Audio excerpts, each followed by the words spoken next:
big is this race? Former champions have returned, Cup Series stars are here to play, and young upstarts are ready to turn heads. So much unpredictability, but here's one thing we know. When the season ends, a new champion will be crowned.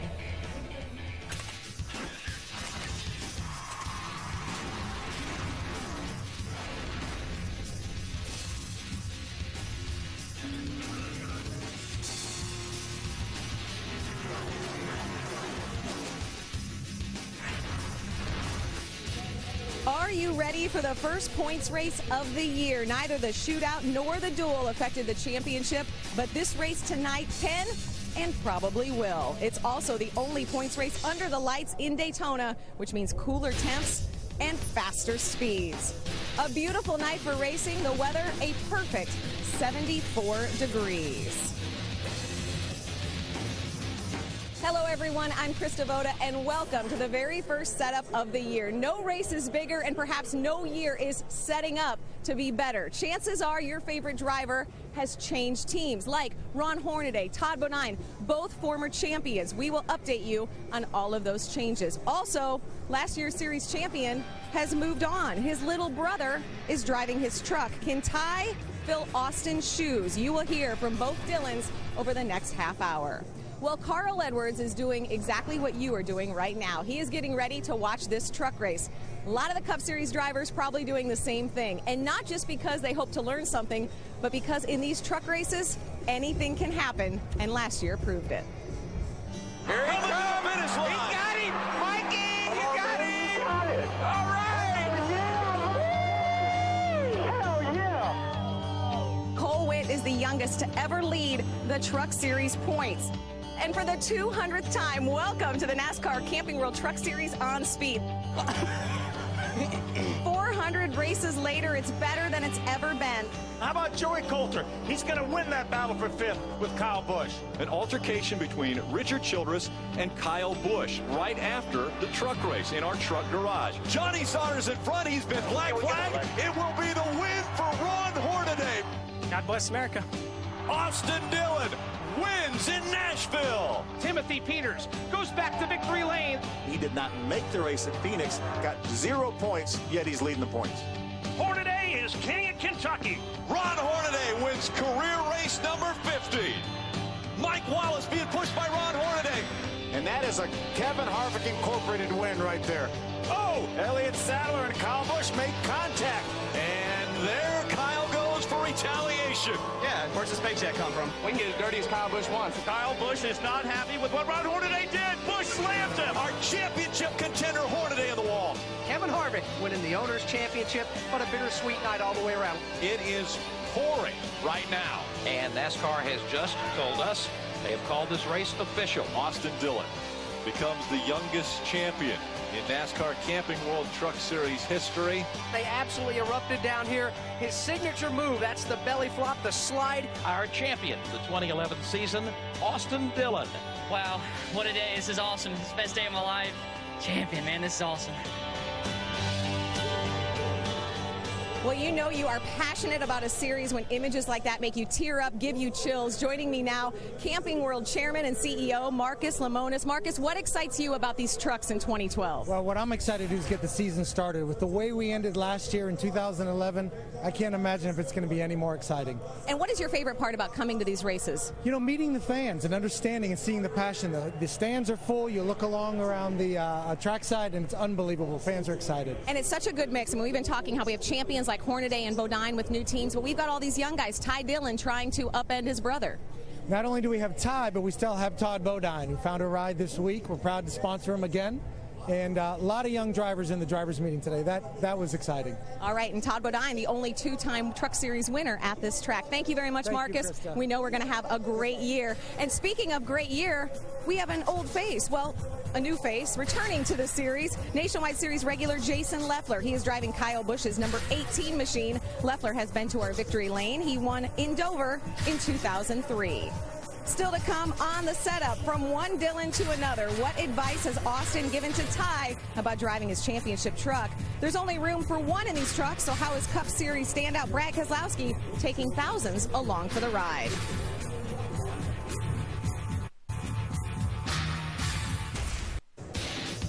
The setup is brought to you by Camping World and Good Sam. Everything for the RV lifestyle, including RVs, accessories, warranties, insurance, and roadside assistance. By DirecTV. Only DirecTV gives you dedicated driver channels so you never miss a second of your driver's race. Call 1-800-DirecTV. And by Dulce de Leche Cheerios. With a hint of caramel flavor in every wholesome O, Dulce de Leche Cheerios has a taste the entire family will love. Sunday, it's the 54th Daytona 500, but we have our own milestone number 54 in the series. Our series director, Wayne Otten, celebrating birthday number 54. We all wish him a very happy birthday. Nobody takes better care of all of us than Wayne Otten. Well, you don't have to be a race fan to know Daytona, but only a driver truly understands what it means. The Daytona 500 has the exposure and recognition, but to a driver, this race, the truck race, has a similar legacy and mystique. Tell me a story. All my life, you told me about Daytona and the Great American Race. Now tell me about the Great American Truck Race. The Daytona 500 may own center stage, but the truck race steals the show by running every lap on the razor's edge.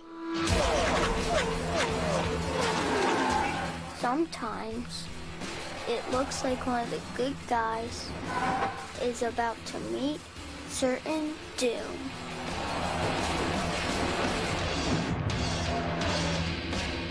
Whoa! Oh, look out! We got trouble. This is gonna hurt. Oh, my. But like every great story, they somehow escape to fight another day. And somewhere between mayhem and amazing, the fight to the finish has made for fairy tale endings. Side by side, a little contact. Timothy Peters is going to win at Daytona. Michael Waltrip has never won in a truck, but he's won here twice. Here he Coming to the comes. finish line. He got him. Mikey, you got him. All right. Wow. At Daytona, the truck race has been a story of wrecks, redemption, rivalry, and revelry.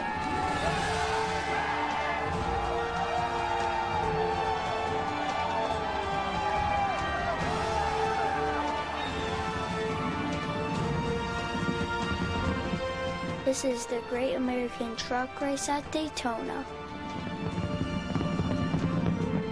Tell me a story.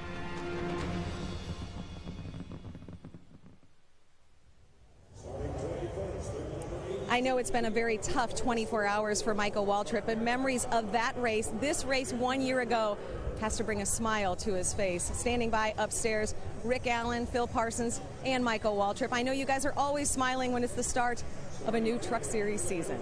Yeah, definitely smiles, Krista. And Michael, seeing that piece brings back emotions. And Krista talked about emotional 24 hours, but what an emotional race to win. You know, Daytona, everything is magnified. The good is way better than it is anywhere else, and the bad is way worse. And yesterday, in the qualifying races, I experienced one of the worst days of my racing career.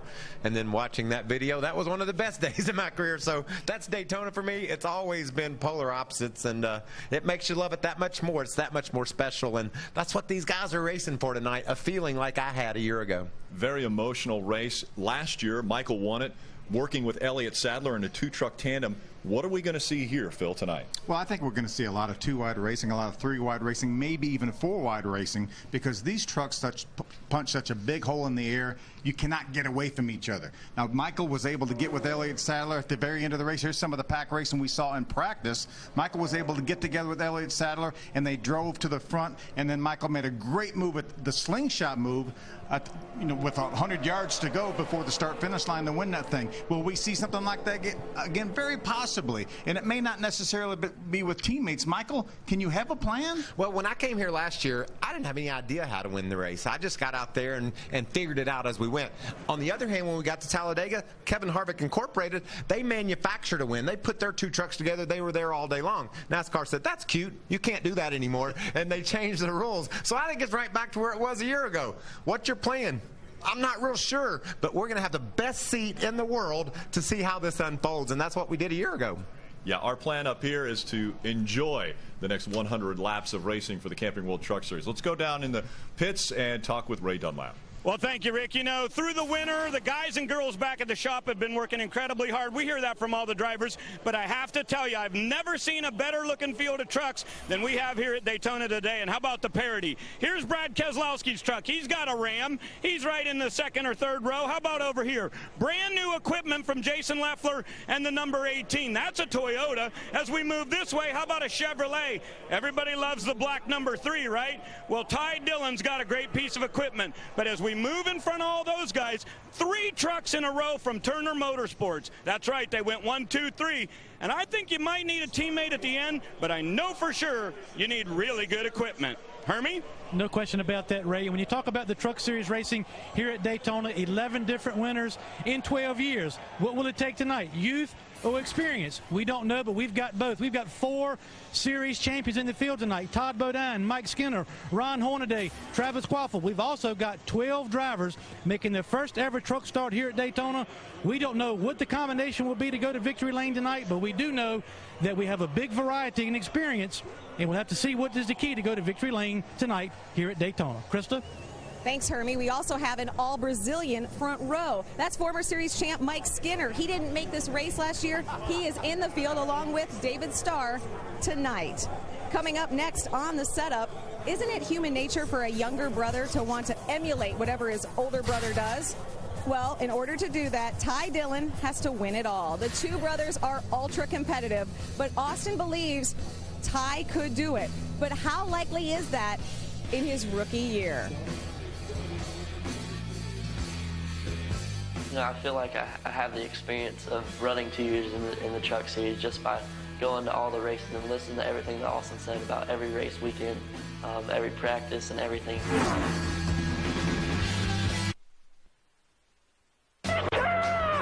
Austin Dillon wins in Nashville. Ty Dillon will win in the Windy City for his 3rd victory on the season. Austin Dillon grabs his 4th career win in the Camping World Truck Series. Ty Dillon, his 9th career win in the ARCA Racing Series. He has won over 50% of the races that he started. The official hardware for Ty Dillon, a champion named here today at Toledo. Champion. How does that sound, Austin Dillon? It's unbelievable, man. I got a lot of people to thank for getting me. 2 champions right here. Well, the truck still has the same name, Dillon, above the door, but it's a new driver for this championship team. Talk about pressure. Last year, Austin Dillon became the youngest champ in series history. But younger brother Ty won a championship of his own in the ARCA series. And now Ty has the chance to one-up his big brother, because should Ty win the title, he would become the youngest series champ. It's a family business, but for grandfather Richard Childress, it's also a chance to be a proud grandfather ×2. This is a racing family from going way back when my daughter used to go to the races with me. Austin and Ty both, when they were just little kids going to the racetrack. It's definitely a racing family. Short guy in the middle. Growing up at the racetrack, it was fun that we got to go do something other than racing and play baseball and basketball and try other team sports. I thought Austin may be a baseball player, and I thought Ty might end up being a football player, but instead, both of them wanted to race. We were at our condo in Charlotte, and the Bandolero cars running around the little quarter mile in the infield. Ever since that moment, we went and tested those Bandoleros for the first time. We've been in love with it ever since then. When Ty turned 13 on his birthday, he called me and he said, Pop, you told us whenever we were ready to go racing, let you know, and here we are today racing. Austin Dillon wins in Nashville. Here comes Dillon at the stripe. It's Ty Dillon. Dillon boys have a shot of winning titles both in the same year. We're best friends away from the track, and we're super competitive in everything we do, whether it's a foot race to see who can get to the car faster from leaving the restaurant, which we did the other night. And you know, we're really competitive, but we both want to see each other succeed. We'll just push each other hard. I know he pushes me harder every time he wins, and I want to go out and get a win. So it's nice having a very competitive brother and a good brother.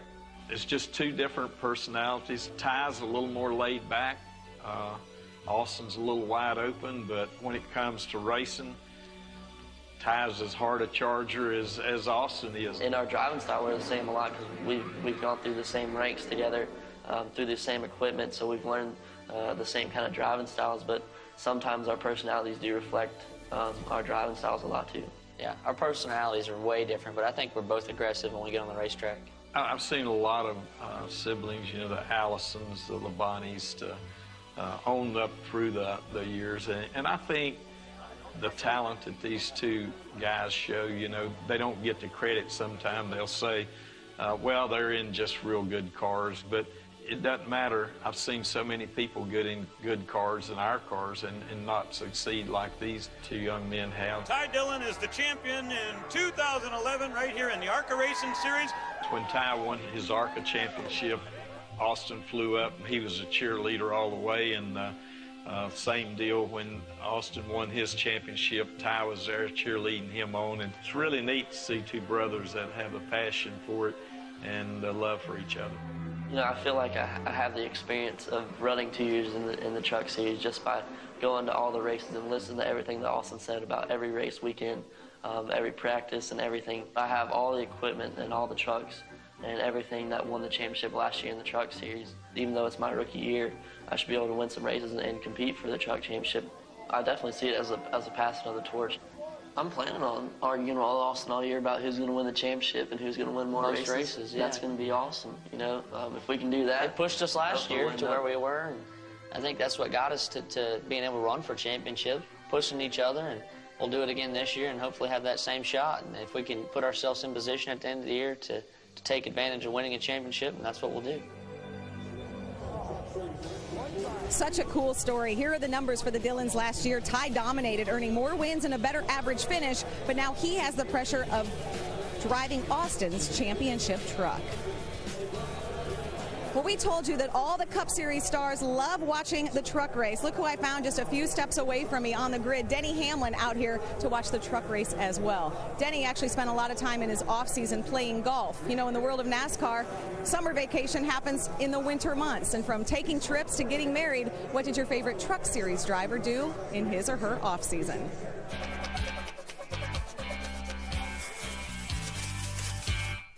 Early December, went and raced in the Best in the Desert in my Class 1500 car at the Henderson 250. Switched gears right after that into promoting my golf tournament that was coming up 1st of January for the Boys and Girls Club back in Brawley, California at Del Rio Country Club. Raised over $48,000 for the local clubs in the Imperial County. Thanksgiving, went out to Glamis, went out to Sand Dunes, had a lot of fun out there with a lot of good friends, and came back from that and went off to Mexico and got married. After that, went home for a week, went to Ohio, and went back on our honeymoon. I was home, I think it was 8 or 9 days total. Well, I spent my off season kind of taking it easy and resting up with the family. We spent our Christmas out in Montana. Then later on in the year, we took off to the Super Bowl, first time any of us have been to a Super Bowl. It was really cool. It was a wonderful experience. I almost couldn't take it all in at once, but it was a great time. I was pulling for the Giants, my brother's pulling for the Patriots, so I came out on top all the time. I started the off season in December with testing, in North Carolina and Arizona, and then spent Christmas at home with the family. And then January we went down to Costa Rica, and Kristen and I got married on January 14th. So we spent a week in Costa Rica leading up to the wedding, and then went from there to our honeymoon and spent a week in Antigua. And now we're down here in Daytona. It's time to get the season started. And don't forget, immediately following our race tonight, it's the premiere of a new season of Car Warriors, the only show where two teams of mechanics go head-to-head in a race against the clock. It's Car Warriors tonight, following the truck race on Speed. Teams have 48 hours to build a hot rod. Tonight, drivers have only 2 hours to make history. Brad Keselowski is a Truck Series owner. Tonight, he's also a driver, and he's back. One of the most popular drivers in NASCAR, Ward Burton, returns, and former champ Travis Kvapil also in this field. Talk about a cast of characters. Plus, we've got something new for you this year. We'll explain next. This setup is brought to you by Camping World and Good Sam. Everything for the RV lifestyle, including RVs, accessories, warranties, insurance, and roadside assistance. By Sunoco, the official fuel of NASCAR. Follow Sunoco Racing on Facebook. And by Coors Light. A sport this hot needs a beer this cold. Frost brewed Coors Light, the world's most refreshing and the official beer of NASCAR. Tons of people out here for this truck race, and it's only appropriate that Hermie Sadler talks to this next driver because they are the only two who can understand each other. Right, Hermie? Well, that's exactly right, Krista, and we're proud of it. South Boston, Virginia's Ward Burton, 2002 Daytona 500 Series champion. Glad to see you back at the racetrack. It's been a while since you've been around this racetrack. Tell me the first laps you made in this truck. What was different to you than the last time you went around this racetrack? Hermie, a lot different. You got really smooth as silk paving here. You know, all these vehicles, from the trucks to the cars, the coal binding and the front springs. You know, the old racing here was all about, after about 25, 30 laps, of handling and the guy that could get up on the wheel a little bit. Now we're all pretty much equal out here. We're seeing a little bit difference in the motors and qualifying. Hopefully our state water heater Chevy, we didn't qualify very well, but our key tonight is going to be able to stay out of trouble. That's going to be the key, and we've got to figure out a way to do that. But I'm really proud of State Water Heater, Hillman guys. They've worked their butts off getting this truck put up together last minute. Jeff's running around here somewhere right there. This is all about him, and hopefully we'll have a good opportunity with him down the road. And his first race will be in Martinsville coming up next month. That's right. Ward Burton, the dad, is only occupying this seat until Jeb gets behind the wheel at Martinsville. Krista? Well, why am I holding or have this helmet right here? Well, it's going to be our trophy throughout the year for our fantasy picks. We will explain that a lot throughout the year. So who is my pick to win this race tonight? He's starting on the front row, Nelson Piquet. I predict something very big tonight. Let's go upstairs. Rick, who is your pick? Well, Krista, I think the driver starting in the 5th position tonight is going to win this race, and that's Brad Keselowski, because I think he has the most experience at driving the way you need to drive to win this race. Brendan Gaughan is my pick. He starts in the 11th spot. Just before qualifying, he said, this is the best equipment I've ever been in my career, and he's won 8 times in this series, Mikey. My guy's going to the back, but I don't care. He's still going to beat y'all. Parker Kligerman's going to win this race. He's going to get a big push from his team owner, Brad Keselowski. Hermie. No, he's not. James Busher's going to win this race. He's got a fast truck and 1 year experience. He'll get it done tonight. Ray? You guys are all crazy. How can you not go with the youngin? He's won 4 times on super speedways, twice at Daytona. Todd Bodine's the man tonight. Krista? Well, there's a good chance none of our 6 picks will be in victory lane because this race is full of contenders and unpredictable. The Nextera Energy Resources 250 starts now.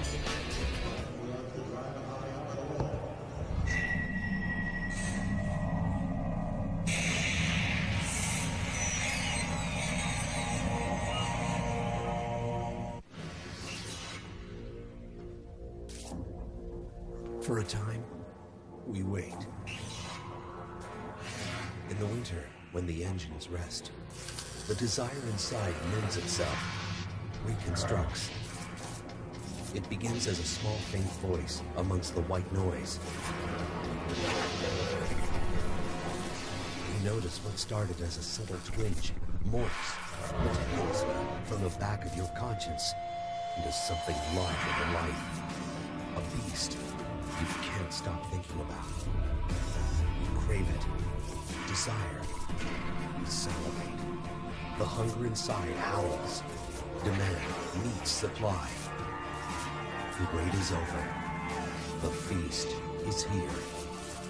The Daytona 250, right now, on Speed.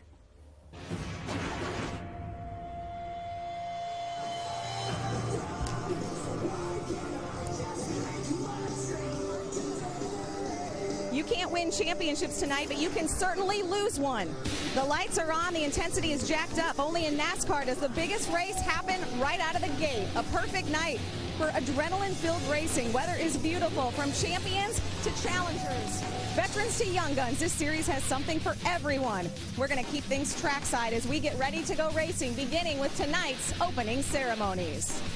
Ladies and gentlemen, please rise and remove your hats as the Mainland High School Air Force Junior ROTC present our nation's colors. Please remain standing as Pastor Ronnie Barton of First Baptist Church in South Daytona offers tonight's invocation. Let us pray. Our Father, we thank you for a great evening. We thank you for a time of excitement.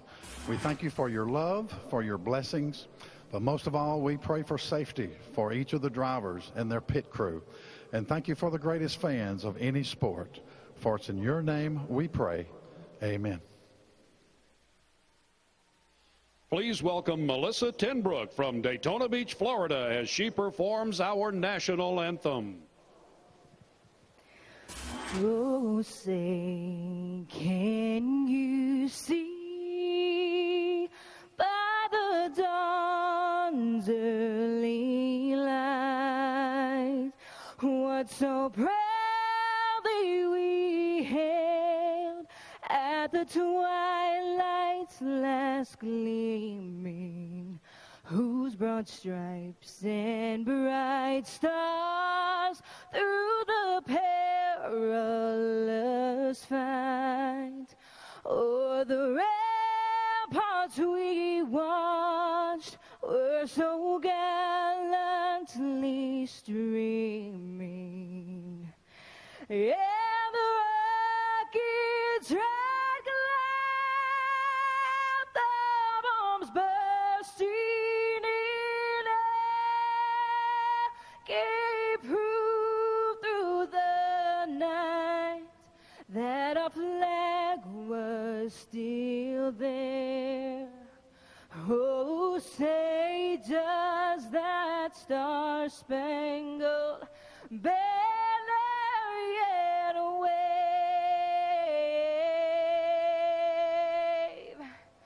o'er the land of the free and the home of the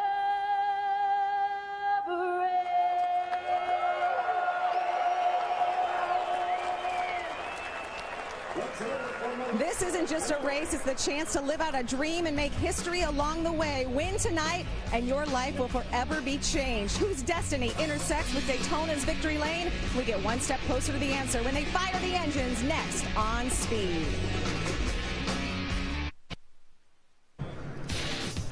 The setup is brought to you by Camping World in Good Sam. Everything for the RV lifestyle, including RVs, accessories, warranties, insurance, and roadside assistance. By DirecTV. Only DirecTV gives you dedicated driver channels so you never miss a second of your driver's race. Call 1-800-DirecTV. And by Dulce de Leche. Cheerios with a hint of caramel flavor in every wholesome O. Dulce de Leche has a taste the entire family will love. Welcome back to Daytona Beach, Florida, and Daytona International Speedway. If there was ever a venue that you would want to win at in stock car racing, it is right here at Daytona. And how do you win when you come to Daytona? What kind of racing will it take to get to the front of the field and capture the trophy at the end of the night? Hello, everyone. Rick Allen, Phil Parsons, and Michael Waltrip with you once again to kick off the 2012 season. This first race, it always happens at the biggest venue, Michael. Winning at Daytona is so big. I just can't explain it, Rick. You'll always be referred to as a Daytona champion. Doesn't matter whether you're driving a car or a truck, getting to victory lane here in Daytona is what it's all about as a NASCAR racer. Daytona defines NASCAR. And Phil, I got to win here. How are we going to do it? Well, you said already that you didn't have a plan last year, but I think you have to plan to be around at the end of the race. That's the key here. And you have to look at the fact that we're going to have some old school racing. We're going to have 2-wide, 3-wide racing here. We'll have a little bit of the pushing, a little bit of the tandem, but mostly it's going to be 3-wide racing, 2-wide racing, and trying to get in position towards the end of the race in order to maybe to get a little bit of a push, but you have to get to the end to get it. Maybe 4-wide racing? Could be. Could be. We've seen it, and you mentioned old school racing.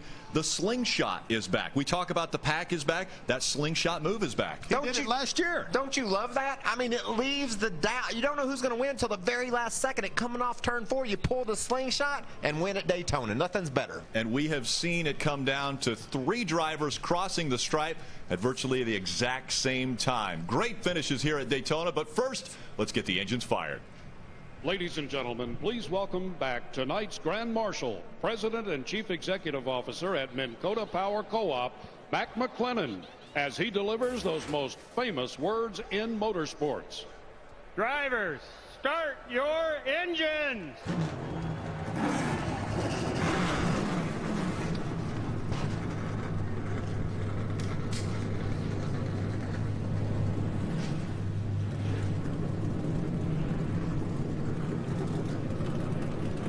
36 trucks have come to life. 36 drivers, all with the same intention, getting to victory lane at the end of this race. Let's look at our starting lineup. Miguel Paludo, Nelson Piquet Jr., both drivers from Brazil, making up row number 1. How about Ty Dillon back in row number 2, driving the 3 truck that his brother won the championship with? I like some of these trucks. You got Brendan Gaughan, Ron Hornaday. Those guys know how to run to the front, and watch for them to do so. And Topo Down's only guy's ever won here more than once. Yeah, we've got 4 former champions in the field when you add Travis Quavel back there in row number 10 to those other 3 guys. You have to continue to look at the names and numbers, and we'll keep you up to date on those as the race continues. But a lot of different faces with different numbers. We've got a former Daytona 500 winner and Ward Burton in the field with us tonight. And how about Rick Crawford? Winner of that very first race on speed back in 2003, will bring up the rear of the field. We love social media. We've already had tweets talking about what's going on here in the Camping World Truck Series. Great job, Miguel Paludo and Nelson Piquet. Congratulations. Go, go, go. I don't know how to say that in Brazilian, but I'm sure that's what was going to be said. That would be there. Portuguese, I think. How about Casey Kane tweeting, perfect night in Daytona, barbecue, and watch the truck race. Should be good. I think that might not be big enough of a word. It's going to be incredible. Stay with us. Welcome back. Daytona International Speedway, the site of the first race of 2012 for the Camping World Truck Series. It's Nextera Energy Resources 250. Trucks making their way around the racetrack. We talked earlier about who we thought may win this race. How about our championship spotlight and who we think will win the championship? Personally, I think the experience that James Buescher got last year is going to propel him to the championship this year. Rick, I'm going to go with Johnny Sauter. He was 6th in his first full season, 3rd and then 2nd last year, only 6 points behind Austin Dillon. I think this is the year that Johnny Sauter gets his first NASCAR championship. Guys, how about Ty Dillon? I mean, this is the championship team from ARCA. They moved to truck. He's a rookie. I know he's a rookie, but he did great in his debuts last year, ran strong. His crew chief's name's Flash, Ray. You got to have a crew chief named Flash if you're going to be a champion, don't you? And if you go to speed.com, you can see my article about all of our picks. And in that, I picked James Buescher. But tonight, I'm going to do a little flip-flop, folks, because you got to go with Ron Hornaday. He's a 4-time champ, and I think this year it could be 5. Hermie? Well, Ray, I like Joey Coulter. I like the way he learned how to finish these races last year consistently in the top 5 and top 10. I also like the fact that no turnover with this race team. He's got his whole team back. Krista? My pick is Matt Crafton. He is always in the mix, and this year they have mixed things up. They've switched to Toyota, and he has a new crew chief. Look for Matt Crafton to win his first series title. Rick? Thanks, Krista. There you have it. We have all made our predictions as far as who is going to win the race. Now you have our picks as far as who will win the championship, the big prize at the end of the year.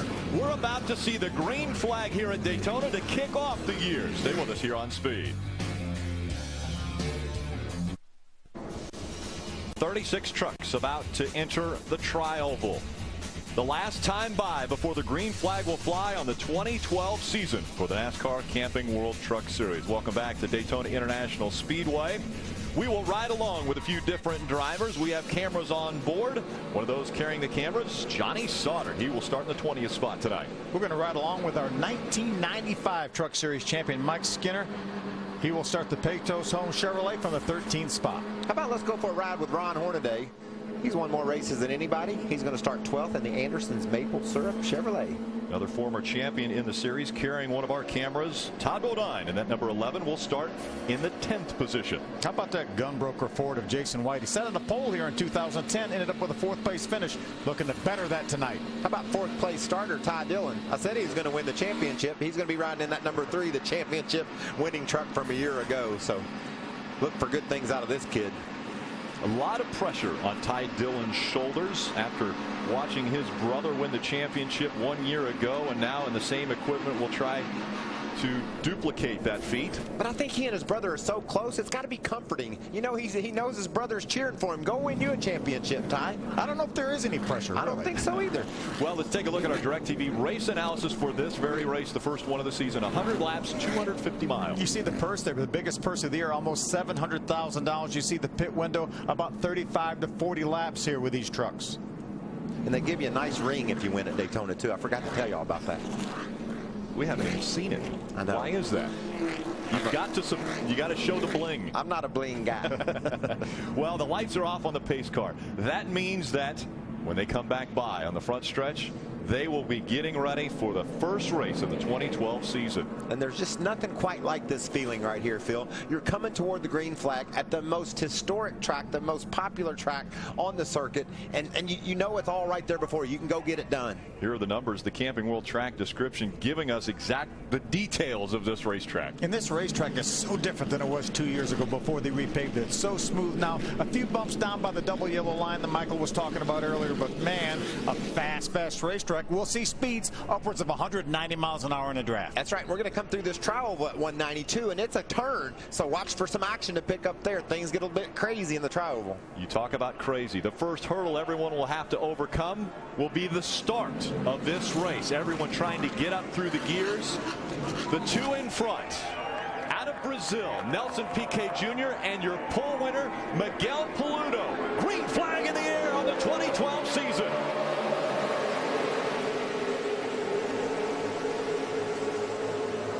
Paulie Harakan, the 5 truck, about the 5th, 6th row back, was a little bit slow on the start. Trucks went by on both sides of him. Miguel Paludo on the bottom of the racetrack. Miguel wasn't slow. He jumped out to a nice little cushion there over James Busher and Nelson Piquet. Those guys are trying to figure out who's going to be second. Up to speed as they go down the backstretch. The pack working its way out of 2 and down the backstretch. We saw Ty Dillon doing a lot of pushing in that practice, trying to learn exactly how much he could push. He finds himself in a position there where pushing is an option. We've already gone 3 wide. Johnny Sauter, the 13 truck, makes it 3 wide on the top side.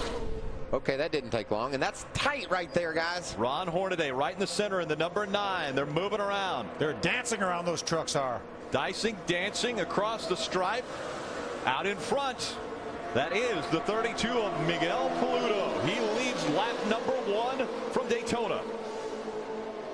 You remember here a year ago, we ran about 3 or 4 laps like this. It wasn't long until they got strung out single foul. I don't see that happening tonight, Bill. Looks like these guys are pretty serious. 3 wide.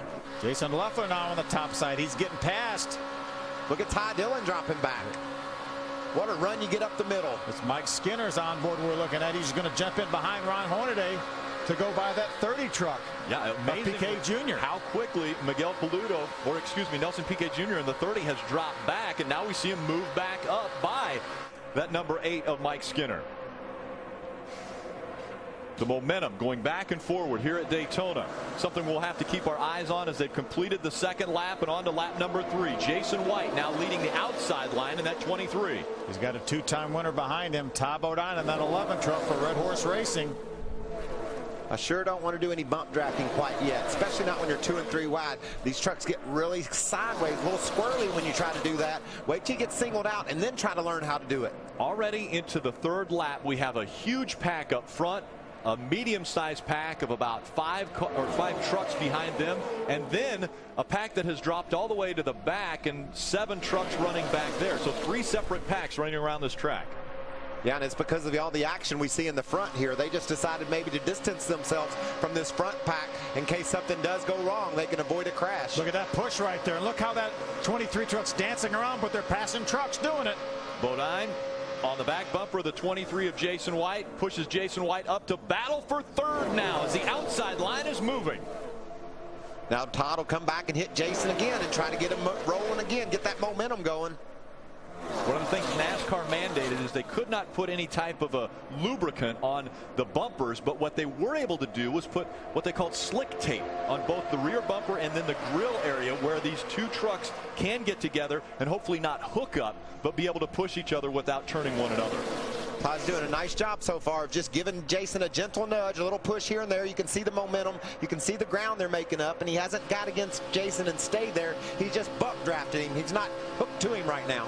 Riding along with Ron Hornaday, just in front of him, Todd Bodine in the 11, and right in front of Todd, that 23 of Jason White. Will Todd Bodine push Jason White to the front? He just about has him up to Paluto. He's side by side right now with Buscher for second. James Buscher hugging that yellow line. Miguel Paluto drifts up a couple feet higher. But now the outside line making the move. Look at the steam starting to come out of Todd's truck. That's what NASCAR did to break up these two truck tandems, and you can see it's working right there. Todd's going to have to lay off of Jason White. His engine will get way too hot. He's going to have to move out and get some air through that grill opening. So Todd Bodine shooting a little steam off of his truck early in this race, as we're just into the 5th lap. Only 4 laps complete. It's been all Miguel Paluto on that inside line, but a great battle on the outside trying to get up to him. You can see Todd Bodine sort of laying out to the outside, Phil, getting some air into the nose of that truck. It got too hot with him, and he's having to go into a bit of defensive mode here, not able to push Jason anymore. Remember, you have to be around at the end to have a shot at winning, and Todd Bodine, if he would have continued to stay right up behind Jason White, he wouldn't have been there. He would have burnt that engine up. Let's head back down to pit road and talk a little bit about the grill openings with Ray Dunlap. And Rick, what they did, they made a change. They put the grill opening right in the center. It's 12 by 6. That gives you 72 square inches. And it looked to me like every single truck had them wide open. But most of the drivers told me if you stay tucked up too long, you go from 106 degrees to 250 in just a few seconds. Once you pull back out, you can get them to cool down pretty quickly. Still 2 by 2 as they enter turn number 1. Out in front, Miguel Paluto, James Buscher, Brad Keselowski's made his way up to 3rd. Cale Gale, Joey Coulter, your top 5. Now look what Todd's doing here, Phil. We see the telemetry from Todd's truck. He's way out to the right side trying to push on Jason White down in the middle of the corner, maybe trying to find the best of both worlds. A little push for Jason and a little air into that nose. Yeah, I'm not sure with that grill opening being right in the center, as you see speeds upwards of 190 miles an hour. I'm not sure you can get far enough over to do any good and still get any air in that grill. Oh, but it feels so good, doesn't it? We're going to town now. Oh, wait. We got some issues with my temperature. I got to slow back down. Todd Bodine's going to have to keep an eye on that temperature gauge, as we saw a little bit of steam early on. Let's go back trackside to Hermie Sadler. I want to give an update on Ty Dillon. Obviously, he started up front in that black number 3 truck. Fell almost to the back of the lead pack in the first 2 laps, and he's been slowly trying to pick the right lane to get his way back to the front. He's got a lot of experience on the radio with him. Spotter Kevin Hamlin, a very experienced spotter in the Sprint Cup Series as well, trying to guide young Ty Dillon back to the front, urging him to be patient. Long way to go, but Ty Dillon trying to make up for ground he lost in the first couple laps. See him 3 wide there. You hear Ty Dillon backing off the throttle a little bit. And Hermie, you used a great word there, patience. I know it's difficult to talk about patience when we just mentioned 191 miles an hour, 3 wide, but at the same time, you can't win it unless you're there at the end. They stay 3 wide in this big pack. Jason Leffler wanting to get a little racy. He's got a push from Max Gresham there right on his tailgate, and they're pushing their way toward the front, going around Ron Hornaday. Ron's stuck in the middle. Normally, unless he has a little bit of help, he's going to lose some ground. Trying to side draft off of some of the trucks around him, trying to hold that position. But again, the inside line that's been hugging that yellow line has not lost their spots. Miguel Paluto, James Buscher, Brad Keselowski, Cale Gale, Joey Coulter still holding on to the top 5 spots. Then it's Brendan Gaughan, Justin Lofton, Dusty Davis, Jason White, and Todd Bodine, your top 10. 8 laps in the books already, but 100 laps until we see the checker. Stay with us. The NASCAR Camping World Truck Series is presented on speed by DirecTV. Only DirecTV gives you dedicated driver channels so you never miss a second of the driver's race. Call 1-800-DirecTV. Brought to you in part by Dulce de Leche Cheerios with a hint of caramel flavor in every wholesome O. Dulce de Leche Cheerios has a taste the entire family will love. By Ford Focus. And by Camping World. Good Sam. Everything for the RV lifestyle, including RVs, accessories, warranties, insurance, and roadside assistance. Welcome back. The pack is still intact as we see the lead pack. Out in front, it's Miguel Paludo, James Busher, Brad Keselowski. The bottom three, or on the bottom, top three. Then it's Cale Gale and Joey Coulter running fourth and fifth. But that outside line continues to move. Now Jason White trying to bring the Gunbroker 23 up to the front. You know, we were talking about Ty Bodine moving around that truck because we saw some steam coming out of it. We eavesdrop a little bit on some of his radio traffic. Let's listen in.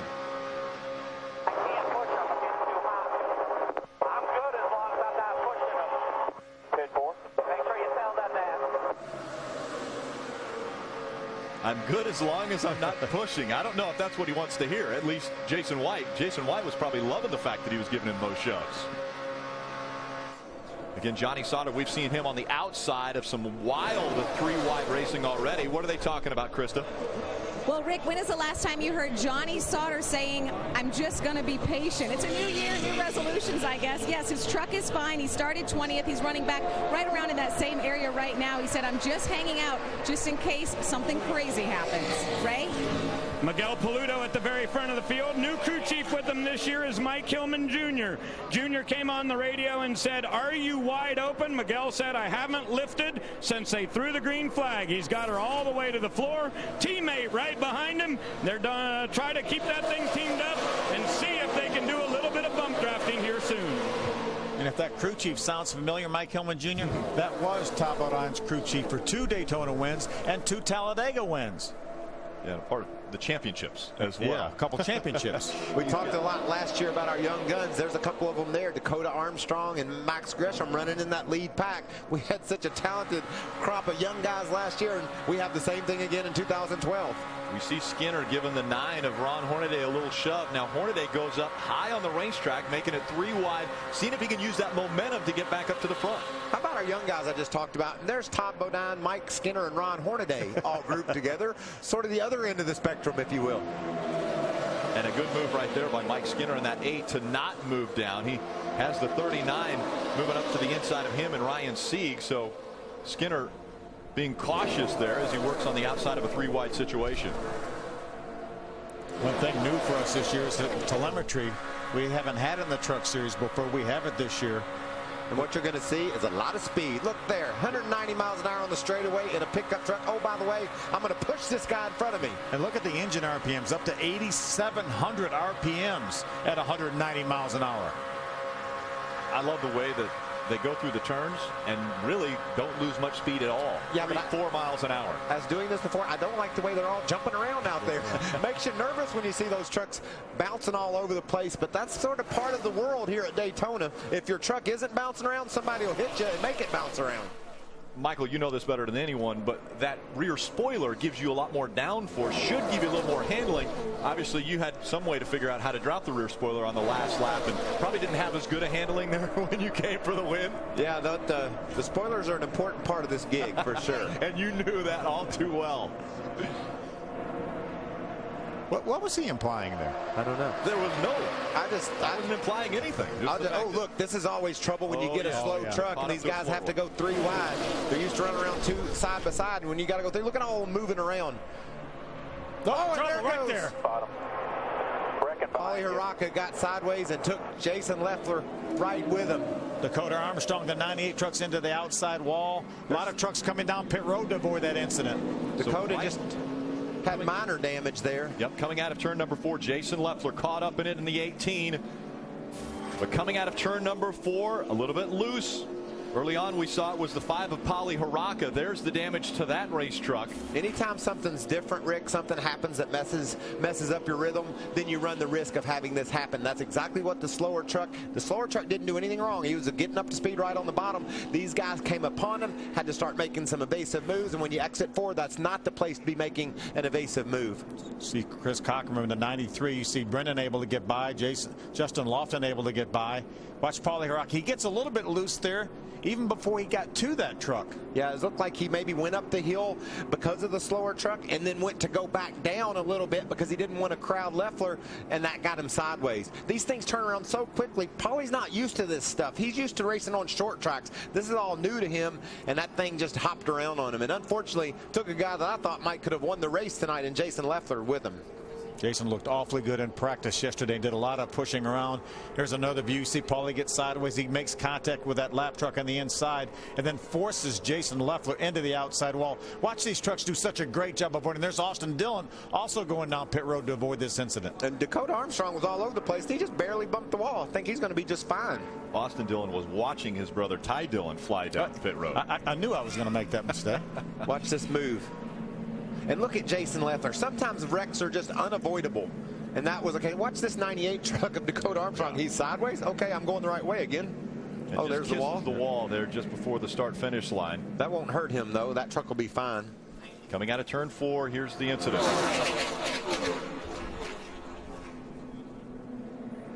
Just take a look at this incident from Ty's truck.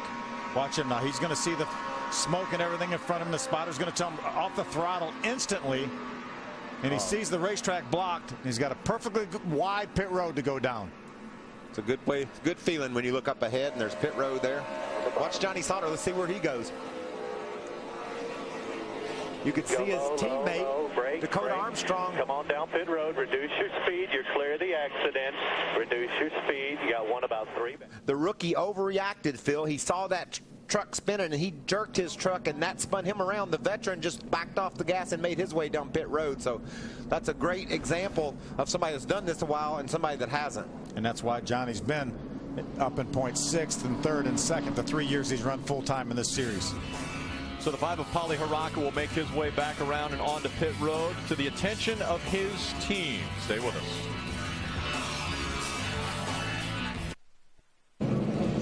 Caution out at Daytona. Pit stops underway. Ron Hornaday said his biggest concern, making sure he remembered what truck number he's driving. He said, boys, make sure I see that number 9 sign. Hermie?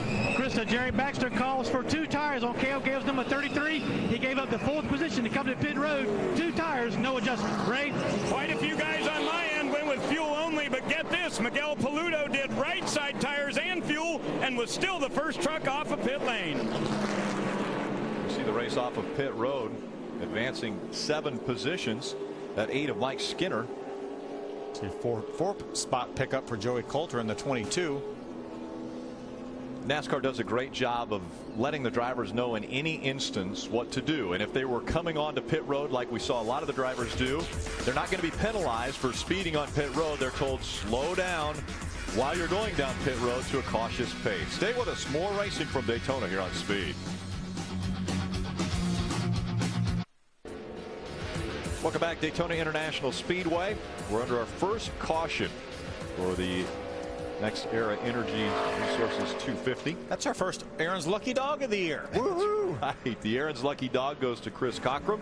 Yeah, and they just showed Aaron's commercial. Mark said I was goofy. That's not true, is it? Imagine that. Take a look at what just brought out the first caution flag, the 5. Keep your eye on the 5 of Polly Haraka. We were watching this, Michael, and it looked like he was drifting up to the outside to give the 93 truck more room, and then just grabbed the steering wheel and turned it back to the left and lost the back end. And Phil, it happened right where that banking goes away. The track's flattening out right there. You're running 190 miles an hour, as we've seen on the telemetry. Right when the track flattened out, he tried to go to the left to get off the truck that was on the outside, and it just spun around. Watch his reaction. There he is right there. He's going to make hard contact with Jason Leffler. And how many times have you ever just been in a wreck that was unavoidable? Jason Leffler could do nothing there. He was just riding along and got taken out. He absolutely did nothing wrong and ends up with a destroyed truck. Take another look.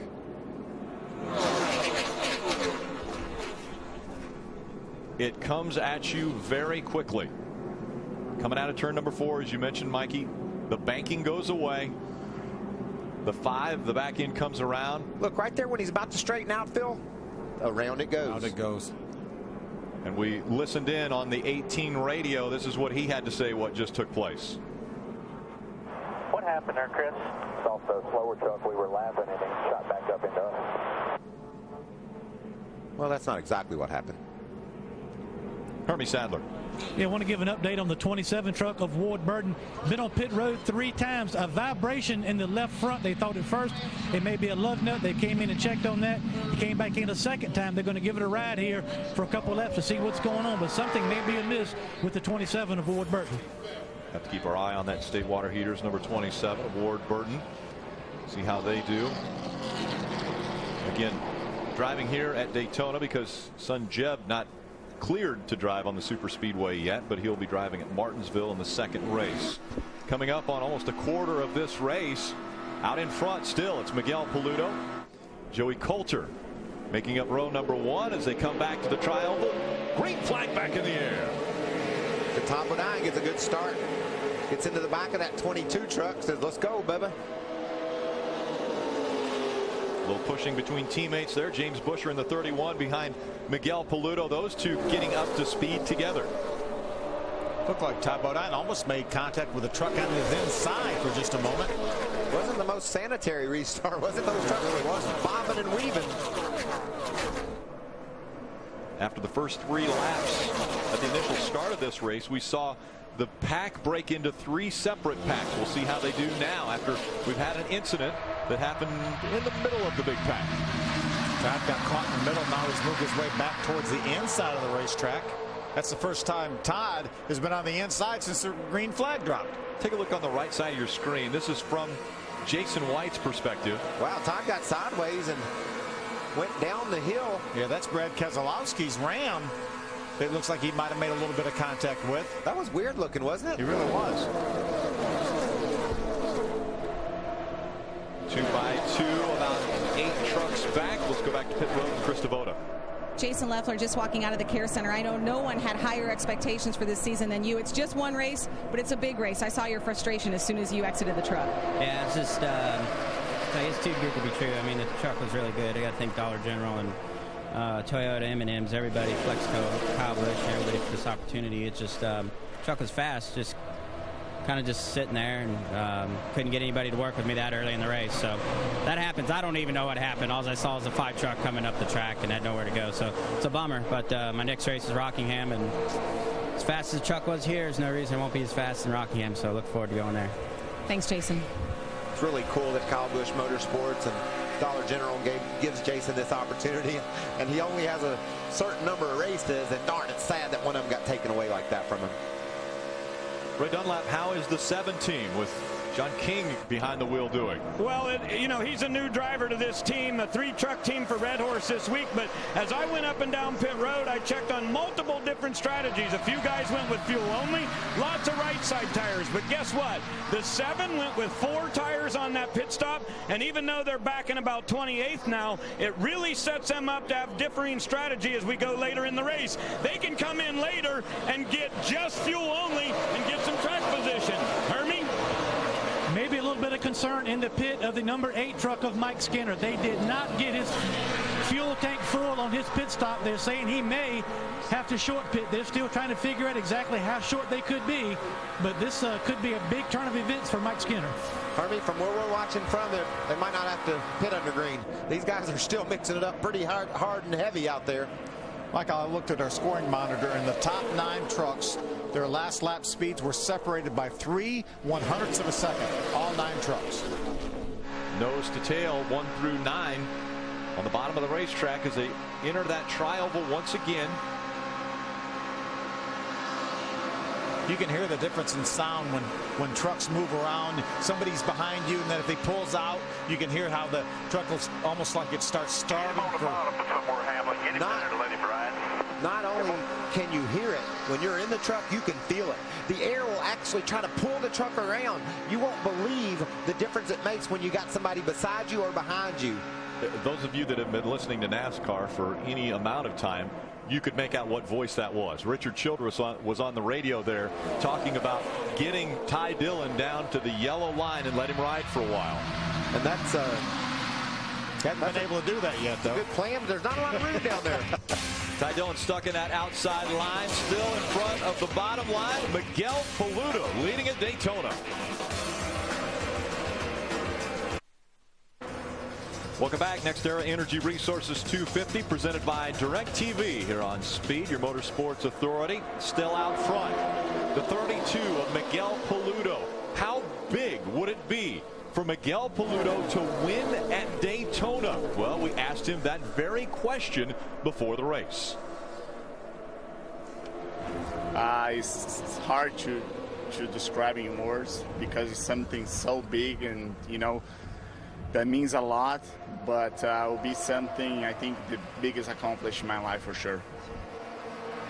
Michael, you've won 2 Daytona 500s. You won the truck race here a year ago. Winning at Daytona has to be the pinnacle of all of stock car racing. It's what you live for if you're a stock car racer, is to win at Daytona. This pavement, this defines what NASCAR is all about. When Mr. France decided he was going to build this track in the 50s and put those banks up at 30-some degrees, could you imagine what people thought? You're going to do what, they said? And the first race, 3 wide at the finish line, and this place hasn't lifted since. How about Max Gresham? Here's a young guy, not a lot of experience at all in a truck, mixing it up right in the middle of this pack. Every lap that he runs, Phil, and nothing goes wrong, though, he gets that much smarter. He gets that much more experience. He learns more. He sees more. He's going to be more prepared to race toward the end of the race just because of what he's seeing now. Paulie Haraka, he made a bit of a mistake. He's not getting that same seat time, that same experience that Max is getting right now. Ryan Sieg doing a nice job up there right in front of Max Gresham's number 24 truck. Can I tell you what a terrible combination is? Bump drafting and side drafting, because when you're at the same time, when you're side drafting, you're right on the guy on the inside, and when you're getting bump draft, your truck's moving all over the place, and that's what they're doing right now. You can see the side drafting is every lap right on each other. You add bump drafting to that, it's a bad combination. 98 of Dakota Armstrong, a wild ride in our first incident. Krista, what are they doing with that truck? Well, they're actually checking the crush panel. Dakota took a hard hit. He said, "We are done. I can barely drive it." That was what he said right after the initial hit, but then he was able to go back out on the track under caution. He said it was just vibrating too badly. He said it was shaking. He couldn't even hold on to it to hold the steering wheel in his hands. So they brought it back here. They are just behind the pit wall trying to figure out if they can find that vibration, can get this truck fixed to get back out there. He needs laps. Remember, he is running for Rookie of the Year.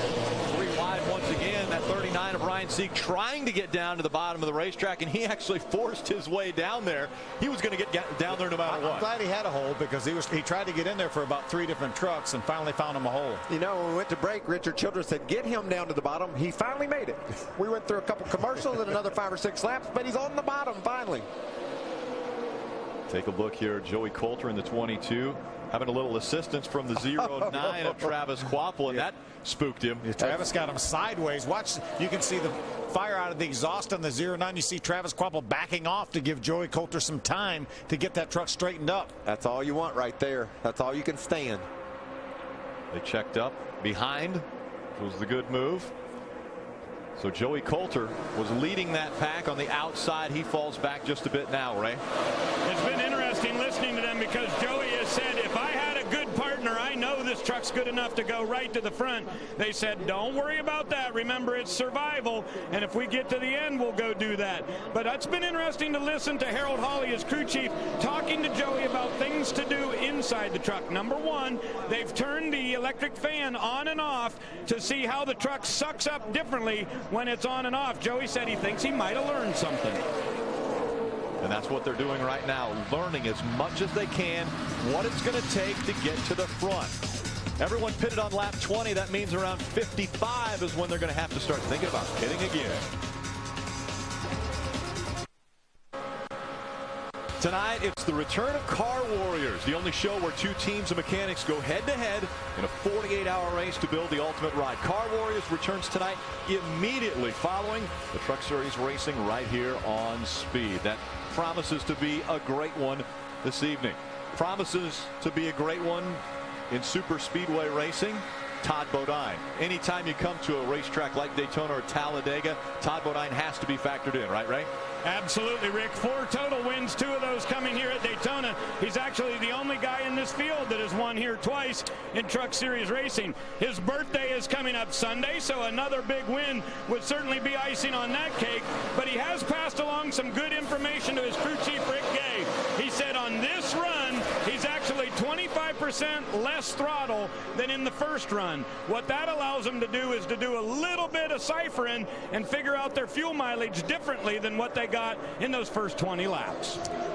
And the reason is he's on the inside, which is where the fast pack is right now. Speaking of fast pack, take a look at what's about to happen here. We saw this earlier. Saw it earlier. A slower truck that the pack is catching. This time the slower truck is Ward Burton in that 27. It looks like they've been having some issues. Looks like he's going to be off turn 4, though, before the pack gets him. That's a bonus. You don't want to be caught right where that other slow truck was caught. Ward's down to the bottom. Still have to negotiate him through the trial over here, and that's a turn. Your teammates clear back to the bottom. Pack working around as soon as they clear that 27. You see the trucks trying to dive back to the yellow line. 2 and 3 wide as they go into 1 and 2. And Ward really wants to stay up with them. He doesn't want to let that whole pack go by. Hands up, back it down easy. Caution comes out. Debris on the racetrack slows us down for the second time tonight. Okay, my heart rate goes up when that happens. I just wanted to see those guys all get around Ward and get clear of him, and right in the middle of it, the caution fell. So that was a break for the guys that hadn't quite got around Ward yet, because it's just really tough when you catch a truck going that much faster and try to go 3 wide. Crew chiefs now will go to work, scratch their head. What will we do? What plans do we want to make here on this stop? You see a little bit of debris on the apron. There's some debris on the racetrack that NASCAR has said they did not want out on the track when the guys are driving around here at 190 plus miles an hour. Big break for Ward Burton. Not only did they not crash, he's going to get the Aaron's lucky dog and get back on the lead lap. So timely caution for Ward Burton, your Aaron's lucky dog. We'll be back with pit stops after this.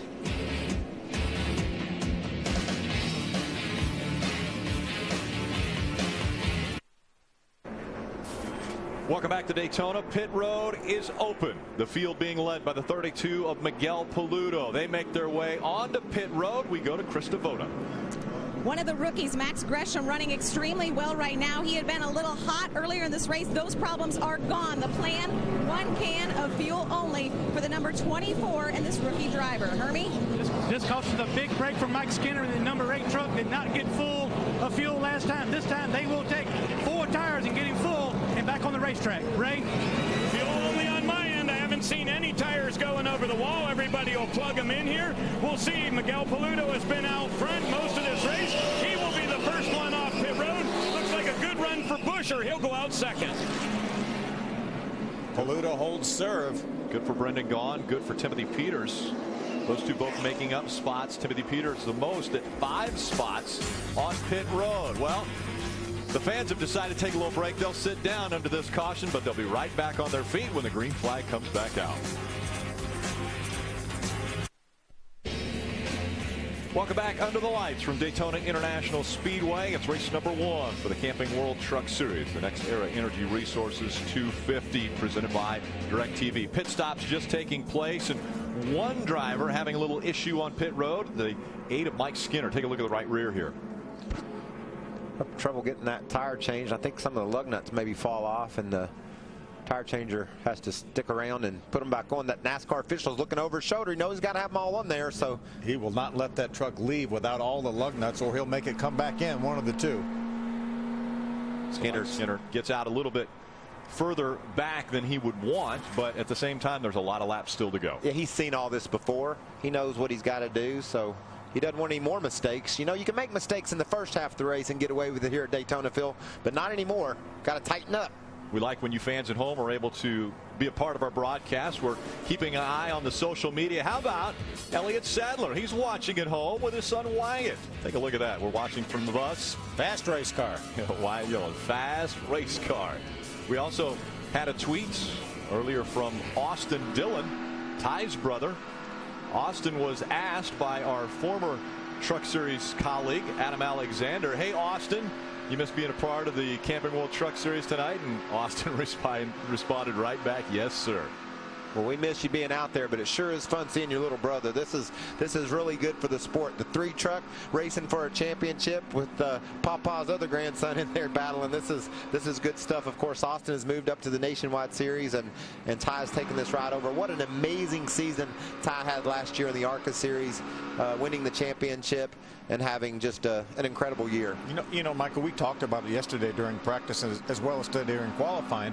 I think Ty has more stock car experience as he comes into his rookie year in the Truck Series than Austin did 2 years ago. But I guarantee he's seeing stuff here tonight he ain't never seen before. So he'll be way more experienced after tonight. Take a look at this. Chris Fontaine has taken that hose and he's sticking it outside so he gets a little more air to him. It's a warm night here in Central Florida. Yeah, Chris has always been able to forge his way to the front in these plate races. So here at Daytona and Talladega, he's able to get there. Be interesting to see if he gets cooled off a little bit, if he can make a run at them tonight. Still have 32 trucks on the lead lap right now, almost halfway, just 5 laps from halfway. Temperature, one of the big topics coming into the Daytona races. Can the engines stay cool? Well, some of the drivers are trying to stay cool as well. Cooler heads normally prevail. Look at some of the mix of the trucks you have there in the back. There's the watermelon ride, and Matt Crafton, a championship contender, and Chris Fontaine, all those guys toward the back of the pack. But I don't figure they'll stay there all night, Phil. I don't think so either. You know, Matt Crafton had that strategy a couple years ago, stayed in the back the whole night, end up with a top 5 finish. Coming into the trial, but once again, it's Miguel Paludo. This time, James Busher on his outside. Green flag back in the air. We're back underway. He doesn't have his teammate right behind him. Now he has Jason White behind him. Cale Gale didn't get off to a very good start there. Trucks charging it around him. Oh, look at the run from the outside. This time, James Busher able to get in front of his teammate, and so now Miguel Paludo not leading at Daytona. He will push his teammate down the backstretch. Rennie Gaughan helped James Busher get that lead, and then James Busher jumped down in front of Miguel Paludo, and it hangs Brendan out in the middle. Brendan Gaughan finds a spot now on the bottom of the racetrack. Brendan got a great start, and he paid for it. He lost 8 or 10 spots because of the start he got. Riding along with Hornaday in front of this outside line is the 33 of Cale Gale. He's leading the outside line. We'll see if they can make a move toward the front now, as we've got a change up front with James Busher leading at Daytona. It's Busher, Paludo, Jason White, Brad Keselowski holding on to the 4th spot, and then Justin Lofton in the 5th position. Brad Keselowski's been very quiet. He stayed in the top 5 from the time they dropped the green flag. Anywhere from about 3rd to 5th, you know he's going to be a factor. We heard Richard Childress say on the radio, get Ty Dillon to the bottom, let him ride. Well, that's exactly what these top 5, 6 drivers have been doing. They've been on that yellow line. They've been riding around the racetrack. And you know what they're doing also, Rick? They're looking over that right shoulder at what's going on the outside, knowing that line is being able to form up and push its way toward the front, knowing that eventually, as things start to wind down toward the end, they're going to get all the way to the front from the outside. You guys remember how just a moment ago I said Cale Gale was on the outside line leading that pack? He's in the middle now. He just got shuffled back through the middle. Now he's dropped back about 20 positions. We also talked earlier, Rick, about there being 3 distinct packs here at Daytona. Not anymore. Every lap that goes by, people know they better stay closer to the front. Now we have one big pack. And one big pack working its way around this racetrack, anywhere from 182 to 191 miles an hour. Side by side, just inches separating these trucks as they work around the 2.5-mile super speedway. A couple former champions are lined up now on the outside. Travis Quappa in the 09, Ron Hornaday in the 9, trying to make something happen on the outside. Watch the ground these guys make. A couple of guys with the experience that Hornaday and Quappo have, they'll go right up that outside line and make their way toward the front. Oh, caution. Caution once again at the halfway point. And so the trucks slow back down. Debris on the racetrack, this time hearing potentially coming off of the 98. Dakota Armstrong had problems in the first caution, got caught up in the incident, didn't have any contact with any of the drivers, but he did hit the outside wall, so you see a little bit of damage on the right side of that. But again, that happened way back on lap 19. Under our 3rd caution, we'll take a quick break and be right back to Daytona. Cut Coverage of the NASCAR Camping World Truck Series is presented on Speed by DirecTV. Only DirecTV gives you dedicated driver channels so you never miss a second of your driver's race. Call 1-800-DirecTV. Brought to you in part by Just for Men Mustache and Beard. Keep living the dream. By Goodyear, the official tire of NASCAR. Goodyear, more driven. And by Toyota, moving forward.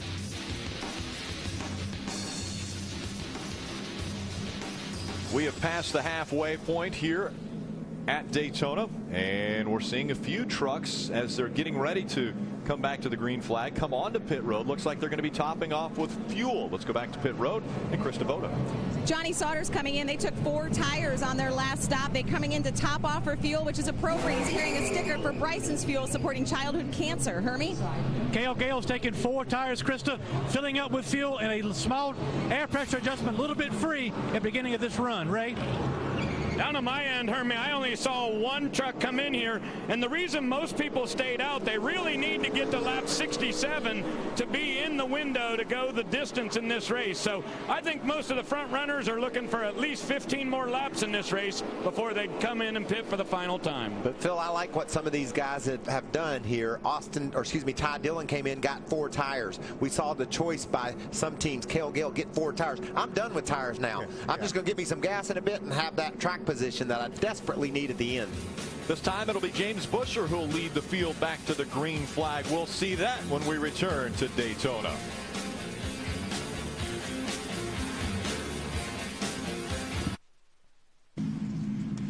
Welcome back. The field will begin lining up 2 by 2 for this restart. Out in front of the field, it's James Busher, Miguel Paludo, Jason White, Brad Keselowski, and Justin Lofton. They're your top 5. When James Busher comes to the green flag, he may have a strategy. He and his crew chief were talking about it on the radio. We listened in. Make sure he gets down and leaves the 19 out there. We can't slow down too much to do it. Just like we did the last time. It'll work.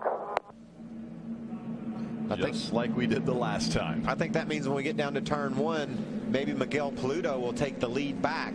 Those 2 trucks on the front row don't want to run side by side and have the chance of Paludo getting shuffled back. They want to be teammates at the front. I believe that's the strategy like won me the race here a year ago. Maybe Busher's going to drag a little bit on the start, let Paludo pull ahead and dive back to the bottom. He said just like we did last time, and that's exactly what happened last time, just reverse order. These guys are sneaky, Phil. They are sneaky. I wonder if we're listening. I wonder if Brad Kez knows what's getting ready to happen right in front of him. Still following some of you. Following us on Twitter. How about this? Delana Harvick says, well, this is a first. Kevin Harvick and I are watching the truck race on Speed from the bus. That's right. KHI no longer involved in the Camping World Truck Series. He looks plumb comfy. He does. I think Delana's taken that picture, by the way. Chris Devoto, how are you? Well, I'm doing okay. We're enjoying this truck race tonight, and so is Travis Quapple. Remember, he is a former series champion. They have a lot of experience in that Robbie Benton Racing truck. Robbie Benton Racing making their truck series debut. Of course, that organization knows the frustration and agonization of not making the Daytona 500. They attempted all 3 races here, but Travis Quapple trying to do them right tonight. You know, Travis Quapple has 2 runner-up finishes here in the Camping World Truck Series. And we saw that first one. Yes, we did. Back in 2003, how close he came to winning this race, but it was Rick Crawford who got to the checkered flag first, but only by about 2 feet. When you lose at Daytona, an inch is like a mile. You're still second. This place is all about winning, and that's what every one of these guys have on their mind. It'll be interesting to see if they're able to pull off this restart like we heard them talking about. We've had one incident where trucks got into each other. That brought out our first caution. We've had 2 other cautions, though, both for debris. Now it's time for the green flag to go back in the air. We're back underway. Look at all the fans standing up for this restart here at Daytona. There goes the move. Watch Paludo dive to the bottom. Will Keselowski continue, though, and try to keep that momentum up so he opens a spot for himself? He's going to try to, but I don't think it's going to work unless he gets a little help from behind by Timothy Peters. He needs to get there quick. Timothy Peters coming and closing the gap quickly between he and Brad Keselowski as they're working their way on that outside line. We'll see if that will work for those two to go 2x2 on the outside. So far, Daytona is Miguel Paludo and James Buscher's personal little playground. They're having everything just like they want it. We saw Timothy Peters give that 19 of Brad Keselowski a little bit of a shove. But tick, tick, tick, Rick. Every lap that goes by, the more desperate those cats on the outside are going to become. You can see them already 2 wide, back about the 7th or 8th spot. See those trucks moving around. That was Grant Enfinger. Miguel Paludo back in front of the field. James Buscher in second. Jason White, Justin Lofton, and Max Gresham now in the 5th spot. Brad Keselowski still on the outside, has Timothy Peters, Brendan Gaughan behind him, trying to make something happen. See Brendan Gaughan side drafting in that number 2 down on the inside. Yeah, when went up the middle too. As soon as Brendan wanted his spot back. It looks as though Brendan was able to make the pass on that 17 of Timothy Peters. He actually passed him on the inside. Yeah, we haven't seen a lot of middle passes in this race yet. We're getting ready to see a whole lot of passes in a lot of different places we haven't seen yet, Rick. Brendan Gaughan now on the back bumper of that 19 of Brad Keselowski. Can they make the outside line move? Everybody knows they have to make another pit stop. Even the guys that came in on this most recent caution still have to make one more pit stop. We saw some guys topping off at the end of that pit stop, maybe thinking that they can stretch it, but that would be a long ways to go. Right. Brendan Gaughan came on the radio moments ago and he said, guys, I have some good news and some bad news. The good news is my truck is awesome in the draft. It absolutely pulls up and I love it. But the bad news is it doesn't push very well. And on the last couple laps, that could be a big problem. He needs to work it out where he gets pushed then. Yeah. If you're only smart enough to figure all that out, right, Phil? In a split second. He's given a good push there to Brad Keselowski, and you can see the ground they make. Making up a lot of ground right now. You see the gap they put on Timothy Peters, who's the truck behind Brendan, up on the top right of your screen. First time we've seen Parker Kligerman starting to wander up toward the front. I know he'd like to get up there behind his truck owner, Brad Keselowski. Look at there. Is that 3 wide? Well, Mike Skinner was thinking about going through the middle. That's Grant Enfinger on the outside, Clay Greenfield on the inside. Skinner got that run. We talk about the slingshot move coming back. Skinner was able to get the run, but nowhere to go with it. There's Rick Crawford coming up the inside of the Super Seal Chevrolet. If there ever is a gap up the middle and you got to push her, that's a good way to go. You can make ground up the middle, but you got to have some help. Keselowski still on the outside, leading that outside line. Behind him, Brendan Gaughan in the 2. Still on the bottom of the racetrack out in front of this field, Miguel Paludo, James Buscher, Jason White, Justin Lofton, and Max Gresham. Take a look at Todd Bodine's telemetry. Saw Brad Keselowski side drafting off Ron Horn today. Did you see how well that worked? Ron was about to go by him. Brad just grabbed a little air off that right rear and slowed Ron right down. But Brendan can't quite get to the back of Brad. There was a hole there, but Brad stayed dedicated to Brendan. Didn't take that hole. One of the trucks we haven't talked a lot about, but looks as though he's figured out on the inside line he can ride a little bit, is that 6 of Justin Lofton. How's the team doing down there, Hermie? Well, Rick, we want to give a call to Justin Lofton and this race team. Running a very veteran-like race tonight is this 6 truck. They start at 15th and they just methodically work their way, staying on the inside, not taking any chances. When somebody moves to the high side, they feel the spot, getting spot after spot. On pit road, they got 2 tires one time. Other than that, it's been fuel only for this race team. Very calm on the radio, and they're feeling very good about their chances for a solid finish tonight. This is a big year for Eddie Sharp Racing. He really bit the bullet and bought out a couple of the teams that Kevin Harvick had. Now he has Justin Lofton, he has Mike Skinner in the truck, as well as Cale Gale. A good, strong 3-truck team with ECR engines looking for some big things this season. What about this Grant Enfinger cat? He's also done a nice job of filling up some holes, giving some good pushes, and making his way toward the front. We've seen him more toward the front earlier, and now he's working his way back up there. Got squeezed out. They put him in the middle. Remember, fell all the way to the back, and now he's rebounding, rallying. Riding along with Mike Skinner, currently running in the 23rd position. Hearing through radio chatter, the 82 of Grant Enfinger could have a right front issue right now. It's getting on down here, boys. Starting to make some decisions. One more pit stop. Run this thing to the finish. We're getting close now to being in that window. Maybe just a handful of laps, maybe 2 or 3 laps, and I think most people would be comfortable coming in and being done if the caution were to come out. Nelson Piquet Jr. flew to the back as soon as they threw the green flag, and he hadn't been able to get his way to the front yet, and he's trying 3 wide on the outside there to do so. How about Brennan going through the middle there? And oh, sideways, got to crash in the front. 33 of Cale Gale into the wall. It looks as though he collected the 8 of Mike Skinner as well. Damage to both of those trucks. Big damage. Also involved, the 07 of TJ Duke. He slides in front of another truck, gets caught up. Talked about how hard it is sometimes to get through that tri-oval, and that's exactly what happened there. Those guys somehow got sideways. Those teammates, Cale Gale and Mike Skinner, we were just talking about Eddie Sharp Racing. That's his worst nightmare, isn't it, Phil? Sure is. Matt Crafton down on the apron. From that side didn't look bad.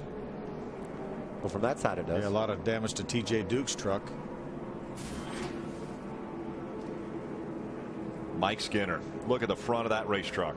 Yeah. Mike talked about how the community here in Daytona rallied around him, gave him the opportunity, he and Angie the opportunity to run this race, and to have it all taken away in a crash when he ran so strong all night long. See if we can take a look at what happens here. Oh, Enfinger moves up a little bit. Is that right? Looked like was that Enfinger or was that Clay Greenfield? And the other red truck, number 68. One of the red truck moved up, and Cale Gale was there. It bounced Cale sideways. Got some trucks coming to pit roads. Take another look. Real time as they're coming into the tri-oval. It's the 7. It's the 7 of John King. Another one of the red trucks that moved up the racetrack into Cale Gale. Look at Matt Crafton sliding sideways. Trucks crashing behind him.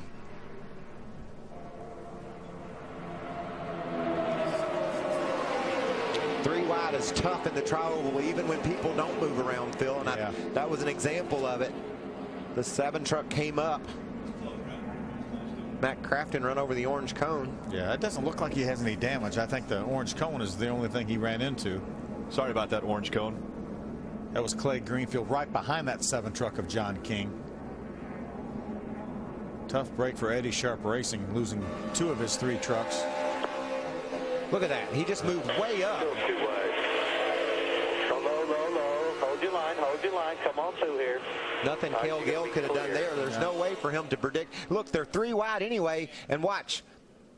That 7 truck comes right up. Do you think he was maybe trying to get to the middle? I don't know why he would. He was doing a great job staying on the bottom. It's unfortunate for this guy. See Mike there. Mike's got his helmet off. He's saying, push me. Get me back into the garage. Good to see Cale out of that truck as well.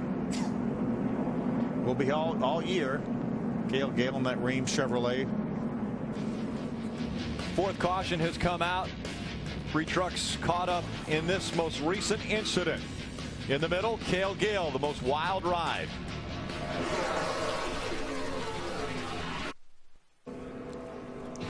Camping World Truck Series travels to a lot of different places. We want to take a look. Our best Western travel time, Daytona Beach, Florida. Not only can you experience the greatness of NASCAR racing at Daytona International Speedway, how about the birthplace of NASCAR, the Streamline Hotel, right there on the beach. And golf fans, the LPGA tournament here, as well as this is where land speed records used to be set, right here on the beaches of Daytona. Ponce de Leon Lighthouse. Spectacular area here. And then look at the crowd that's gathered to watch these trucks right here tonight in Daytona. The Camping World Truck Series is one of the most anticipated races of Speed Weeks, and it never disappoints. There's always a lot of action and great racing. And Mikey, the infield's jam full. I love that, Phil. Yeah.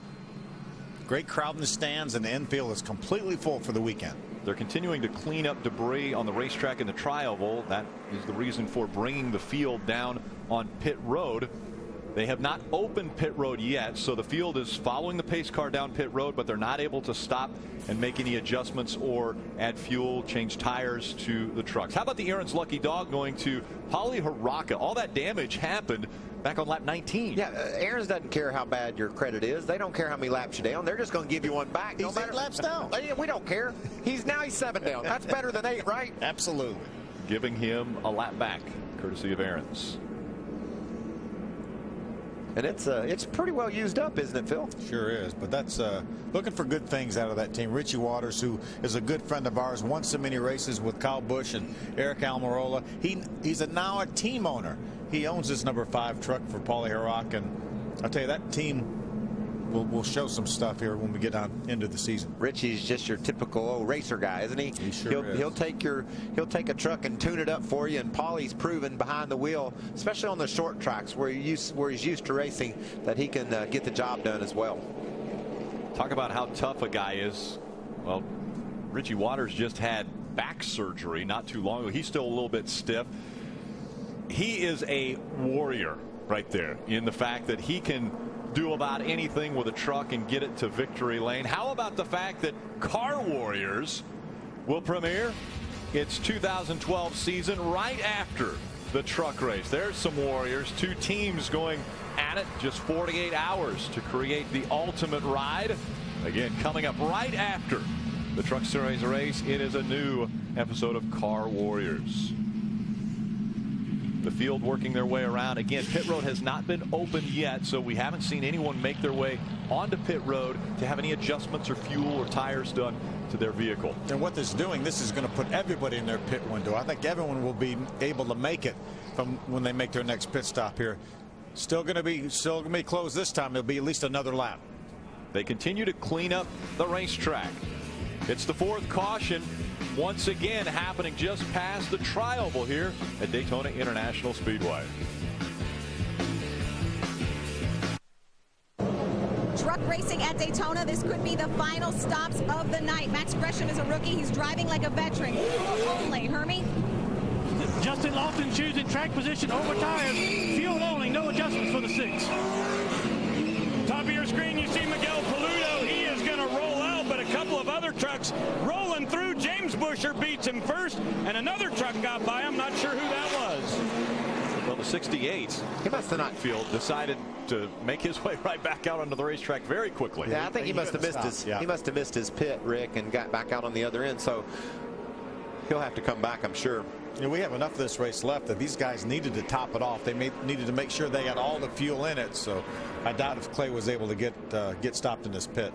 Take a look at this close call. Whoa, it's a big old wide pit road. Contact made. Oh, and you see the debris flying there, so there's some damage to the 23 truck of Jason White. He's been up in that top 5 all night long, and look what's going to happen. Maybe he's just going to yell at 22. That's what he's doing, but there may be a little contact on the 22 as well.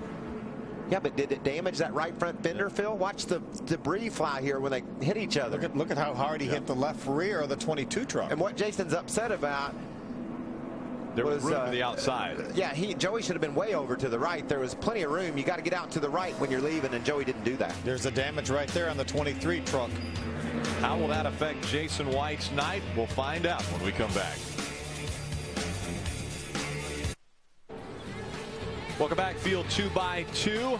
How about our Just for Men mustache and beard keep your edge tonight? It's been all about the 22 trying to keep his edge. Here's a wild ride. Being pushed by that 09. Gets sideways here. Has to chase that truck all the way up the hill. That'll get your attention at 190, right? And here he is leaving pit road. Jason White pulling out of his pit. Joey didn't give him much room. They make a little bit of contact. Look all the room that Joey had out to the right. He could have swung out and avoided that. Mustache and beard, keep your edge. Field coming back into the tri-oval. Green flag back in the air. James Busher on the bottom of the racetrack. We're going to have the same strategy now. James Busher going to back off and let Paludo get down in front of him. Travis Quapple was able to get to the bottom. Uh-oh, there went a hitch in the plan. They thought Quapple would push Paludo up there, and that didn't happen. Now their little playground they had at the front, that's all done. Timothy Peters now is going to jump to the outside of Paludo, putting him in the middle. Far outside is that 17 of Timothy Peters, now moving for position once again. It looks like it's the final 2 or 3 laps of racing, but it's not. We still have 32 laps to go. James Busher leading that inside line, but here comes the outside line with momentum. Man, what momentum that outside line has. That's Nelson Piquet Jr. Remember, he was just riding around the back here not too long ago. Now Turner Motorsports are lined up 1, 2, 3 on the inside. Jason White on the outside trying to hold position. He's side drafting. That looked like everything was going to fall to pieces for Turner Motorsports, and it turned out to be the best shape they've been in since they threw the green flag. 1, 2, 3 on the inside. Now Jason White sideways. He had help from the 9 of Ron Hornaday, but catches it. Ron was trying to push him, trying to help him, turned him sideways. Ron backed off, gave him some room. Tick, tick, tick, guys. The more laps that wind down, the harder those pushes are going to get. Here comes Hornaday once again on the back bumper of that 23 of Jason White. See, Hornaday let him go when he got to the corner that time, and Jason was defending against turning into the corner. Jason didn't want to turn. He was afraid he would get spun out. Went straight up the hill. Ron decided to back off as they went into turn 3. Here comes the pack once again into the tri-oval. Now Ron Hornaday dropping back on that outside line. This is making me nervous, y'all. I know what's coming up. I know what's laying ahead. These guys aren't going to run in a single file line on the bottom of the racetrack. They're just going to keep pushing and shoving, and something's going to go wrong. We've got 30 laps to go here. I don't think anybody wants to be sitting back in 15th or 20th. Can't win from there, Phil. This is Daytona. You got to win. That's what you're here for. I don't think we've talked enough about how impressive Turner Motorsports has been to start off the season. They got the top 3 spots in qualifying. Right now they're running top 3, and they have led all green flag laps. Turner Motorsports has been out front for every green flag lap here at Daytona. Some pushing going to go on here. Well, we talk about a plan early in the race, Rick. Well, that's a great plan. If you can put all 3 trucks in the front and leave them there, I love that. Veterans on the outside. Will that experience work for them? And then you throw in Ty Dillon. They can't keep doing that. Todd Bodine trying to help Ty Dillon, but getting him a little bit loose with every push. At least the vision's a little bit better in these trucks. Those cabs are so big. You're able to look through the back window, through the windshield, and see what's out in front of the guy that you're trying to push. Now Ty Dillon moves out.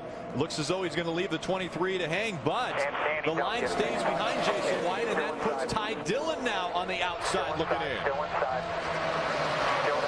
He just didn't have any help. If they would have gone with him, they would have hung the truck in the middle.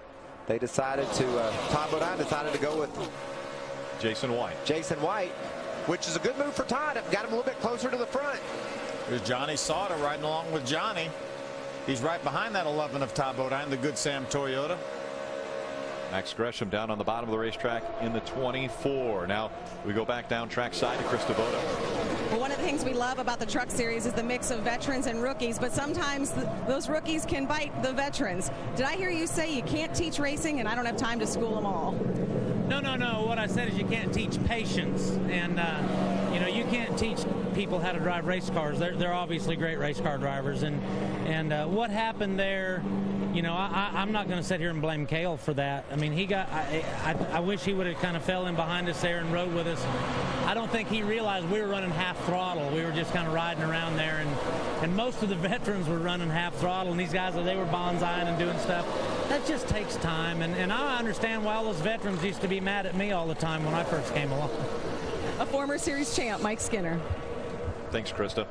Obviously disappointed, not the way he wanted to start 2012 in the garage before the checkered flag flies. Now look again, that outside line led by Jason White and the gunbroker.com 23 has help from the 11 of Todd Bodine as they try to work by the 2 of Brendan Gaughan and the 31 of James Busher, trying to close in on that trio of Turner Motorsports trucks that are up in front of this field. They've gained some ground by getting together. Todd's been trying to push Jason a little bit. They've got up beside the Turner Motorsports triumvirate, but they're not able to do anything with it. Look at the telemetry for Todd Bodine. 187, 88. When they go into the turns, slows down just a bit, but still hard on the throttle. And plus, you got to remember, Phil, Todd's trying not only to manage how hard he runs into the back of Jason when he gives him a push, he's also trying to manage that temperature. Doesn't want to get the thing overheating here. Keep it as cool as we can until we get down to the last few laps. How about the last lap that they went by? Flying around this racetrack, the fastest laps we've seen from the top 4 trucks, all of them just over 47-second laps. About 15 of the trucks right now ran their fastest lap of the race that last lap. Chris Devoto, we heard from a disappointed Mike Skinner. How about the other side of the story with Cale Gale? Well, Mike Skinner was definitely hot when he got out of the truck, but then he also said that he doesn't really blame Cale Gale because he's been there before. Did you have a talk with Mike, and what did he say to you? Yeah, I mean, it's just one of them things, you know. We got behind a little bit on our fuel window there, and we come in and top back off trying to get back on some track position, and I don't know what happened. We were right there in the middle of 3, obviously, and the bottom line moved a little bit, moved the air through the tri-oval. These trucks is really tricky through the tri-oval, and I got loose, and Mike was on the outside there and got us. I hate it because both of our trucks were really good, and wanted to show what we had at Daytona. That's what we was all here to do, but I trying to be patient. I was to the point right there. I'm like, you know, do I need to ride? Kind of wait it out. And unfortunately, we were involved. Bad day for our Ream Chevrolet, but we'll go to Martinsville and see if we can do a little better. Thanks, Cale. You know, the final laps here, things are really heating up, Michael. Yeah, you know, and if I'm Todd Bodine, I want Jason White to keep that truck down to the left a little bit more. He goes in the corner and flares up, you lose all your momentum. We talked about side drafting. It's key if you're ever going to get to the front. You got to be right down on those trucks on the left. It's risky, but the way Jason goes in the corner and goes way up the hill, that's losing them all their ground they're making up on the straightaways. And you got to gain that foot at a time. Just use that side draft. Just try to gain a couple feet every corner, and then by the time, you know, in about 4 laps, you'll have a truck length. And Jason just doesn't keep it hard enough to the left. Ray Dunlap. I know that Michael's just seeing that happen, but Todd actually said it on the radio. He said, please relay to the 23 that you cannot exit so high. Every time he does that, he breaks my momentum. And you see Todd, he's anticipating now. He's going up high because he knows that that's where Jason's going. And look who fills the hole. Todd is shucked. Yep. Johnny Sauter right up the middle. Watch Todd drop now. Todd gets thrown to the outside and back now. It's the way you saw Ron Hornaday move up into that spot, as well as Johnny Sauter in the 13. And that was just, Todd was a victim of what Jason had been doing, flaring up. Todd went to go with him, and Jason didn't go that way. 23 laps of racing to go from Daytona. Stay with us. The NASCAR Camping World Truck Series is presented on speed by DirecTV. Only DirecTV gives you dedicated driver channels so you never miss a second of your driver's race. Call 1-800-DIRECTV. Brought to you in part by Coors Light. A sport this hot needs a beer this cold. Frost brewed Coors Light. The world's most refreshing beer and the official beer of NASCAR. By Napa Know-How. Get the right part the first time. And by Camping World and Good Sam. Everything for the RV lifestyle, including RVs, accessories, warranties, insurance, and roadside assistance. I think, Phil, message delivered from Todd Bodine's spotter to Jason's spotter to say, keep her squeezed over there, bud. We got a side draft because Jason's really turned up the heat on the inside line. He keeps it squeezed over to the left now. And look, they're up beside the Turner trucks again. Yeah, that's about as far as he's gotten since this restart was up about right here beside of James Busher. Still a little bit higher than I'd like him if I want to get there, but things are going to heat up. Oh, they're heated up, Rick. I'm about to have 18 laps to go as they cross the stripe. Here comes the outside line. Battling for second through the tri-oval. Still out front. It's Nelson Piquet Jr. That time by Jason White was scored in the second position. The outside line is moving. They've got a good tight draft. Johnny Sauter right in behind that 23 of Jason White. Ron Hornaday right behind him. Just keep working that beer down the back stretch. You're coming to 17 to go. He's going to push you here. That was Jason White's radio. Those guys are right there, Phil. Yeah, we could hear Johnny Sauter. He was flat on the floor. Didn't quite get to the rear bumper quick enough, as quick as he wanted to. They'll get squeezed up there in a minute. It's a good run here off turn 4. Look at this pack coming right at us into the tri-oval. 17 laps of racing to go. That's Pauly Haraka in the 5 on the outside. He's trying to stay out of the way. The 13 of Johnny Sauter battling for the 3rd spot now, Krista. Remember, I did an earlier report saying Johnny Sauter trying to learn patience early in the race. That patience is paying off. Right now, he said he's holding it wide open, or at least trying to. He restarted 15th, has moved all the way up into the top 10. Top 5 currently running 4th. He's talking about running with Jason White. He says, get outside. Here I come. They're dead even right now for the lead. Here comes Todd Bodine on the outside, too, making it 3 wide back there, about 6 rows back of 2x2. But side by side, coming out of turn number 2, around goes the 32 and hard into the wall. Miguel Paludo hard into the wall coming out of turn number 4. Very reminiscent of Danica's accident in the duel. Caution comes out for the 5th time. Miguel Paludo running in the top 3. Slides coming out of turn number 4, and then a head-in collision with the inside wall. And what a great sign to see that window net go down, as the safety crew will get to him immediately. Wonder if he got a little bit of nudge from behind from his teammate James Busher. Everyone was trying so hard on the inside to keep that outside line from coming. Let's see if we see any contact here. He's the second car on the second truck on the inside line. Wow, maybe he let off the. Maybe he made an evasive action there because of PK Jr. Wow, Look at the violence. What an impact. How violent that was. That truck weighs 3,700 pounds, and it flies up in the air like that and catches on fire, and yet. And we saw how quickly Miguel Paludo had put the window net down, was taking his helmet off. Amazing. I think he got in the back of Nelson Piquet Jr. and when he did, that slowed his momentum, and that's, I think, James Busher got into him. Watch this now. Look. It's hard to see. You can see right there. You could see Piquet get a little bit sideways. That's real-time speed right there. But I don't know if those trucks make high. I know Piquet got sideways, and then all of a sudden Paludo gets sideways, and these trucks handle well enough. It's hard to understand how this could have happened. Watch how close now Paludo gets to Piquet. I think he just made I think the leader just got loose, and Paludo just made an evasive, a bit of a quick move, and he lost his truck maybe. I think there was contact. Let's see. Riding along with Ron Hornaday now. Watch the leader get sideways. You're right. I don't think there was any contact from front or behind. And I think Miguel just said, oh, no, where's he going? And you remember earlier when Paulie Haraka, right there off turn 4, where the track flattens out. You're going very fast there. The banking goes away, and the trucks are light there. The back end is light. He makes a move because he sees his teammate a little bit sideways, and into the inside wall he goes. That truck spins 360 degrees in the air before coming back down on its wheels. And how about this? Miguel Paludo climbing out of that truck and will wave to the fans, walk to the ambulance after such an amazingly hard hit to the inside wall. Makes you want to go hug NASCAR, Tony George, whoever all came up with these safer barriers, Dr. Sicking.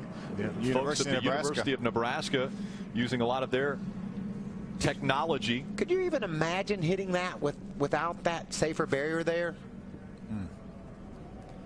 University of Nebraska was one of the front runners in guardrail technology that you see on the highways, and NASCAR went to them about the safer barriers, and that really is what made Miguel Paludo able to walk to the ambulance after getting out of that truck, right?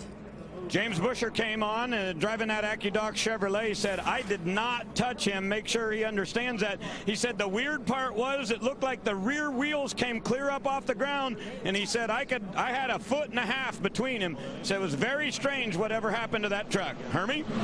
Yeah, Ray, Nelson Piquet Jr.'s crew chief Chris Carrier is letting Nelson know that he was inquiring about his teammate Miguel and what had happened, if there was anything that he could learn from what happened to Miguel towards the end of this race. And Chris Carrier said, hey, there was no contact. You did nothing wrong. It looked like the 32 maybe made an evasive move and maybe turned the wheel too much and got himself out of shape. But these guys are really comforting Nelson Piquet about what happened with Miguel, also telling him that on this restart, his teammate Busher should start behind him, and they're trying to formulate a plan for this restart. Could there have been a little something on the track there, Phil? Maybe a little moisture? For some reason, the lead 2 trucks just out of control. Doesn't look like there's anything on the racetrack, but you never know. Miguel Paludo, hard hits out of that truck and into the ambulance.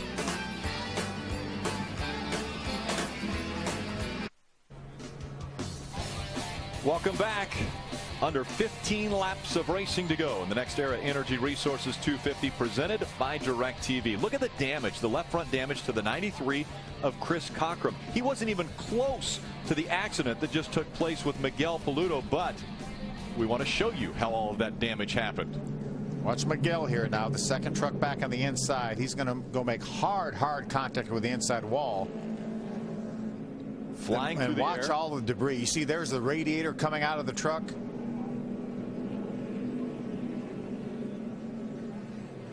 Watch this now.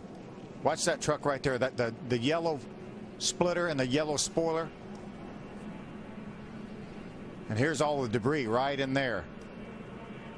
Boom. Tore the front off of that truck.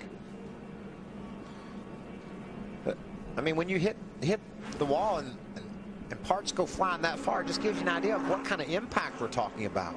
Very violent. We see the 93 now of Chris Cockrum on pit road. They go to work trying to check out what they can do to the left front. Not a lot now, as everything just was shredded off of that left front. Your pit road is just now opened for the first time since the accident. NASCAR officials and the track officials here doing a phenomenal job of fixing that wall very quickly. Joey Chitwood and his crew here for Daytona International Speedway put on a great show. Chris Cockrum's truck remains on the lead lap. If they can effect repairs, get him back out. We're getting close to 10 laps to go. Right now being shown 12 to go. Following some people on Twitter. Here's some of the comments. Speed watching in Brazil. Thanks for watching us.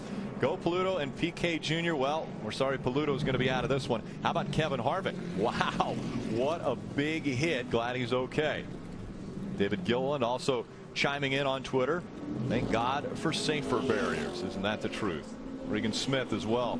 Very lucky to race on tracks with safer barriers. Thank you to all who were a part in making and implementing them. Yeah, Phil, you and I raced against guys that paid the sacrifice from hitting those walls and weren't able to walk away, and it just makes my heart smile that we can race now and run into things like that and be around next week to race again. And just look at the seat. Look at that carbon fiber seat that Ty Dillon has there. The seat technology has come so far in the last 10 years or so, as well as there's an aluminum seat, but that's SFI approved for Johnny Sauter right there. The helmets have come such a long way. And how about the Hans devices? We didn't know. I would not have wanted to hit that wall. Even the safer barrier Miguel just hit without a Hans device on. Guys, we talked a lot about patience being there at the end of the race with a potential to win. Johnny Sauter has been talking about that on his radio. We listened in. Doesn't matter now because we're going to be committed to the bottom. I think if that didn't happen, we could have had a shot at winning this race. But now we're going to be on the bottom no matter what. Whatever. It just goes out the window. I wouldn't think that yet. There's going to be a lot of stuff happens in these next 10 laps, Rick.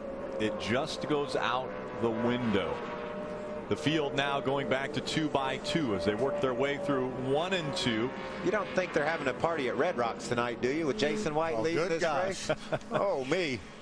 How about first NASCAR Camping World Truck Series career wins coming at Daytona International Speedway? Robert Presley back in 2002, and our own Michael Waltrip getting his first Truck Series win in 2011. You joined the 22 others that have won in all 3 of the top 3 NASCAR series. Let's go back trackside to Ray Dunlap. Well, Rick, we've talked so many times about James Buescher being right on the heels of getting his first win, running second or third in so many races. Well, he just said on the radio, I think I want to be second in this race when we get to turn 3, even on the white flag lap.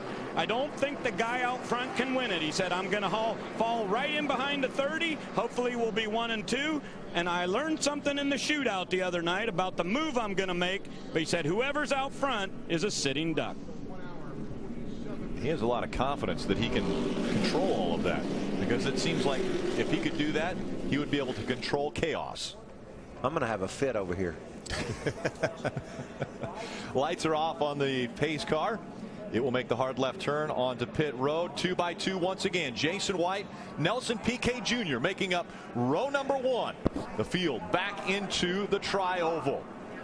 White, Piquet Jr., Sauter, James Buescher, Hornaday.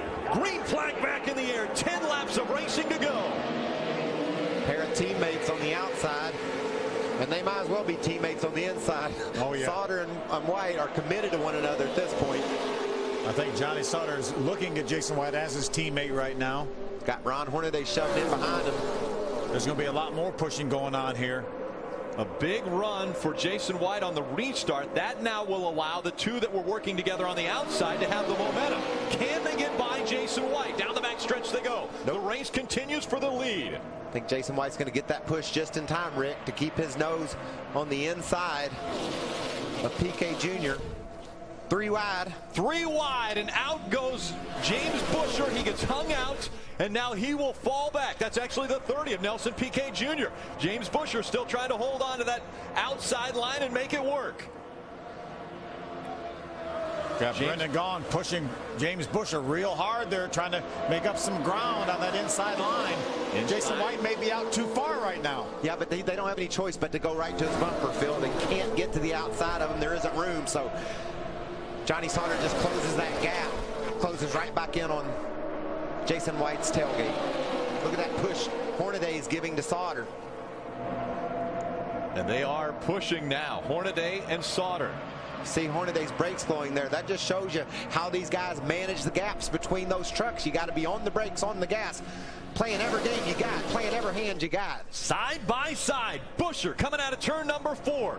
White on the inside, Busher on the outside, racing for the lead. This time by 8 laps of racing to go from Daytona. It looks like the start of the race, two by two. They ain't gonna make it, Phil. It's too tense, too much time to go, too close, too tight. Too much pushing going on. And the 2 of Brendan Gaughan, right behind the 31 of James Busher on the outside, trying to make that outside line run. Side drafting and bump drafting. You talked about those 2 things don't mix. And we've got a healthy dose of it right now.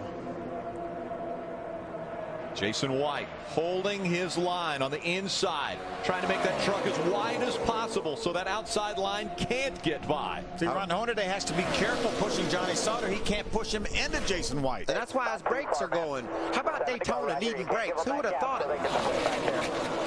But Ron Hornaday's all over the brakes, managing. You and the 13 are clear. How about John King right now running 4th in line on the inside in front of his teammate, Todd Bodine? Todd Bodine was relegated all the way to the back of that lead pack when he got shucked out of the groove. But now he's fought his way up toward the top 5. Another one drifting back, that yellow truck of Matt Crafton in the 88. He is on the outside of 3 wide at the back of this pack. He's back there with Ty Dillon.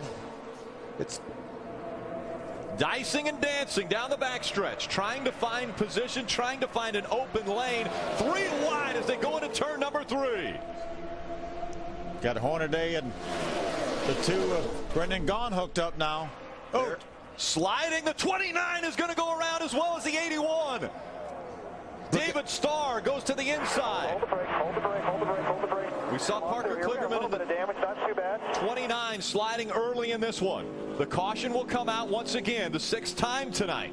Also involved Ross Chastain in the 08, as well as Brian Silas in that 99. I just didn't see how we could get to the end without having something like this happen. There was no way. Now what do we do at the front? Jason White's leading. His pusher is going to be on the outside. I think Johnny Sauter is now in trouble. I think John King closes right back up to the back of Jason White, and John King is good enough to push Jason. I think Johnny's in trouble.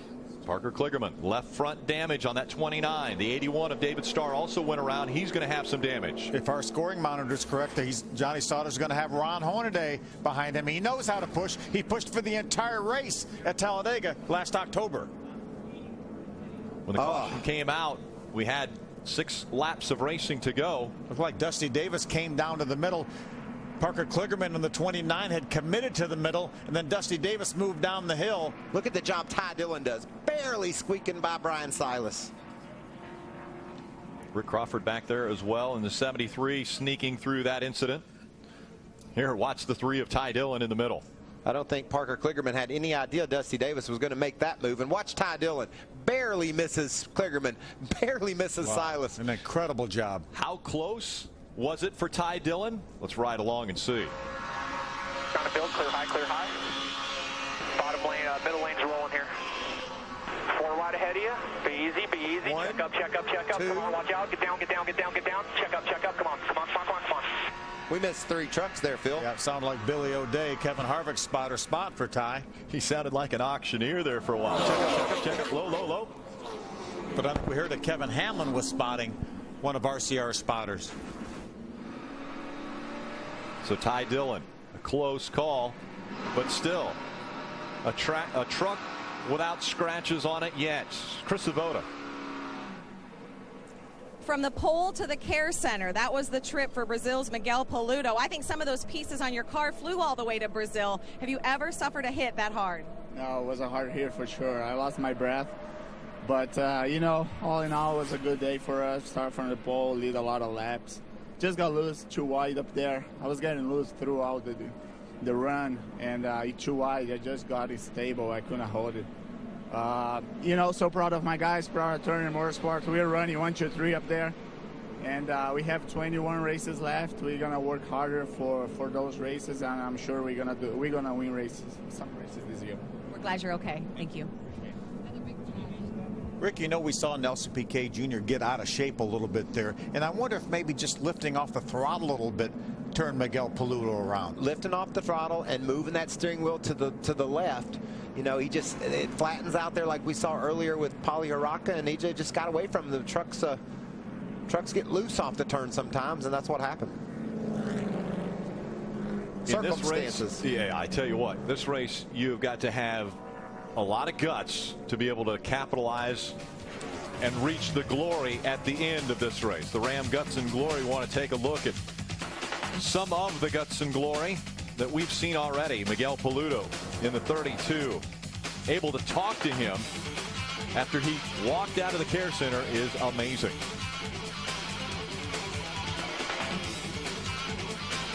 Said that hit knocked the wind out of him.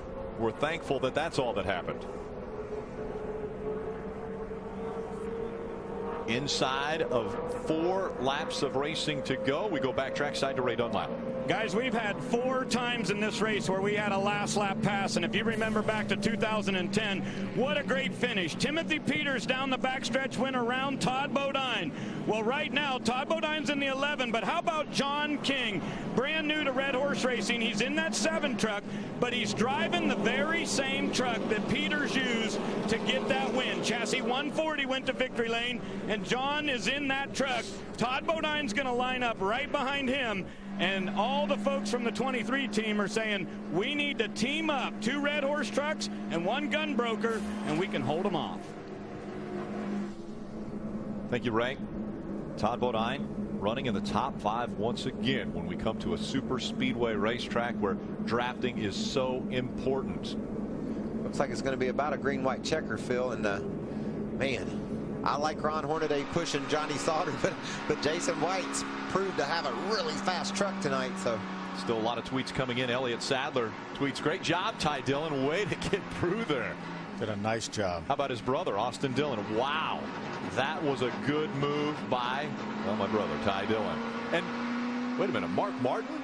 I didn't even know he had a Twitter account. I didn't even know you got him started on it, didn't you? I didn't even know he's still up. That's pretty cool. He looked like a veteran. Let's take another look. Riding along with Ty Dillon. Bottom lane, middle lane's rolling here. Listen to him work the throttle. We're right ahead of you. Be easy, be easy. Check up, check up, check up. Come on, watch out. Get down, get down, get down, get down. Check up, check up. Come on, come on, come on, come on. He used every option he had there. He was on the brakes a little bit. He got back on the gas. Great job by that young man. Yeah, that was really the guy in the seat. Has to have that feel. We did hear the spotter giving him direction, but things happen so quickly that you can't really listen to your spotter and do exactly what you're doing. It's the guy behind the wheel ultimately that makes those decisions. It's such good instincts by Ty Dillon. Been taught well, had a great season last year in the ARCA Racing series we talked about. Been racing down here for a week on dirt.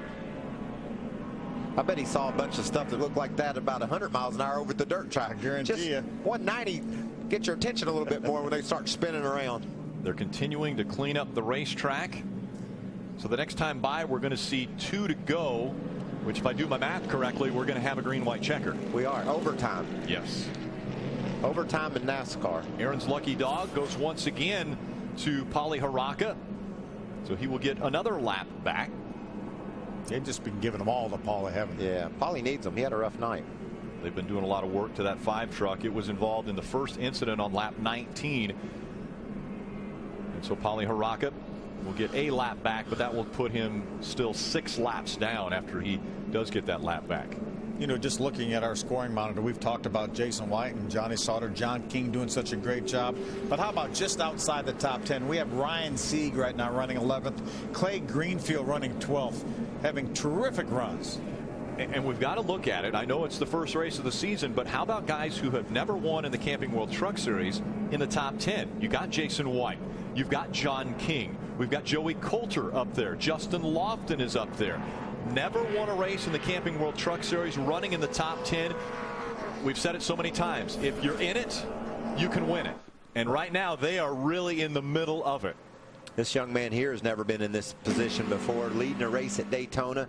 His destiny, he knows exactly what he has to do. Perfect gear shifts, run that yellow line, and hope the heck that he gets the push he needs from John King. I wouldn't try to get too big of a start if I was Jason. I might lag off a little bit so that I can get John King right on that tailgate. I'm going to be waving at him. I'm going to say, I'm going now. You come with me. I talk about these guys trying to get their first win. How about the guy who has 51 wins, the most experienced driver probably in the field, Krista? We're talking about Ron Hornaday, of course. He will work with Johnny Sauter, but right now Hornaday's issue is fuel. They're telling him to save under caution. Jason White was shutting his engine off earlier, too, in coasting. So all these guys are just making sure, probably if there's another green-white checkered, which is not out of the question, that they'll have enough gas to get there.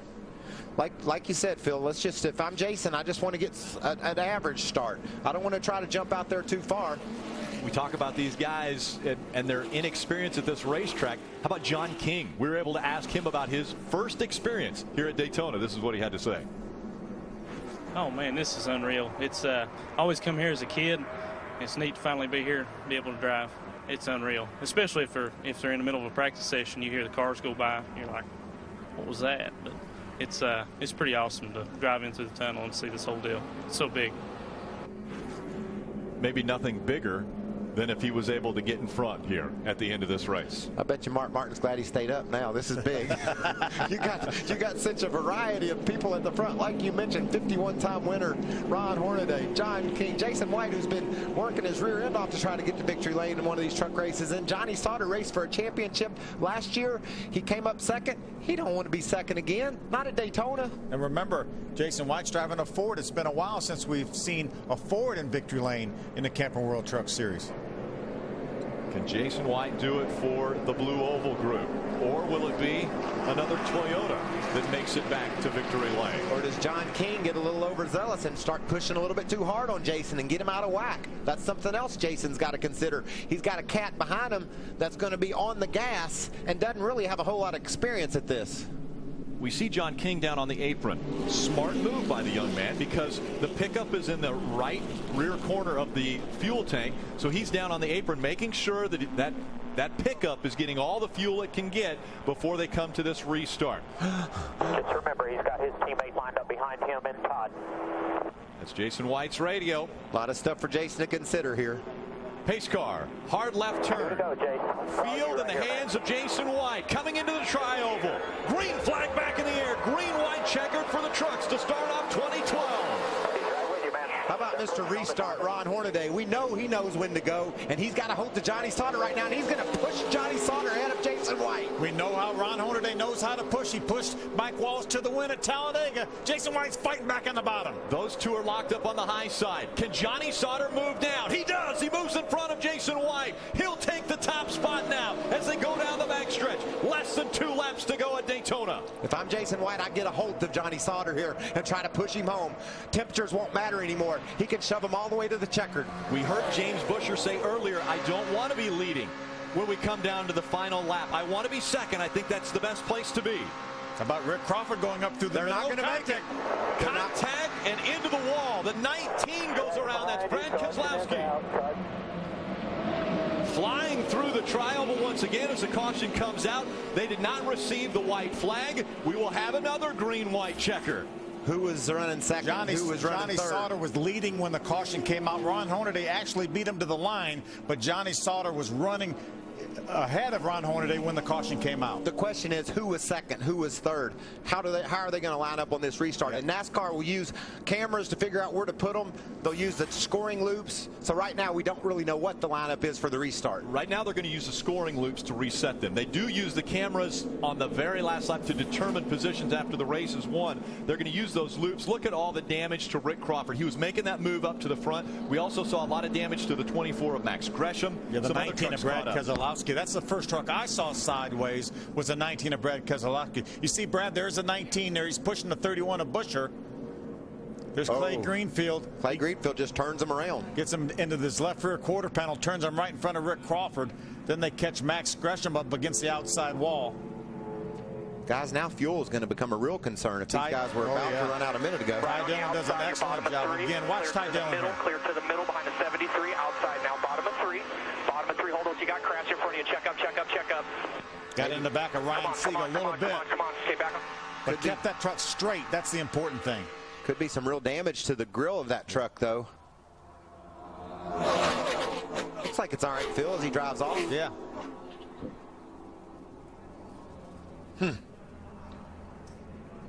Once again, a green-white checker from Daytona. Once again, we don't have a whole lot of fuel in these front trucks. They pitted back on lap number 66. We're overtime now. And yes, we're going to have another double foul restart. Well, and I think they're going to make it this time. I didn't feel too good about that time. Riding along with Jay White. Take a look at this run that the 13 of Johnny Sauter had. Watch him. He sticks with Hornaday. He's with Hornaday. But then when he sees that Jason White's going to make some ground on Hornaday, Johnny says, I'm sorry, Ron. Outside. Yep. I got to protect that bottom. And they came on the hook, too. Broke apart on the top.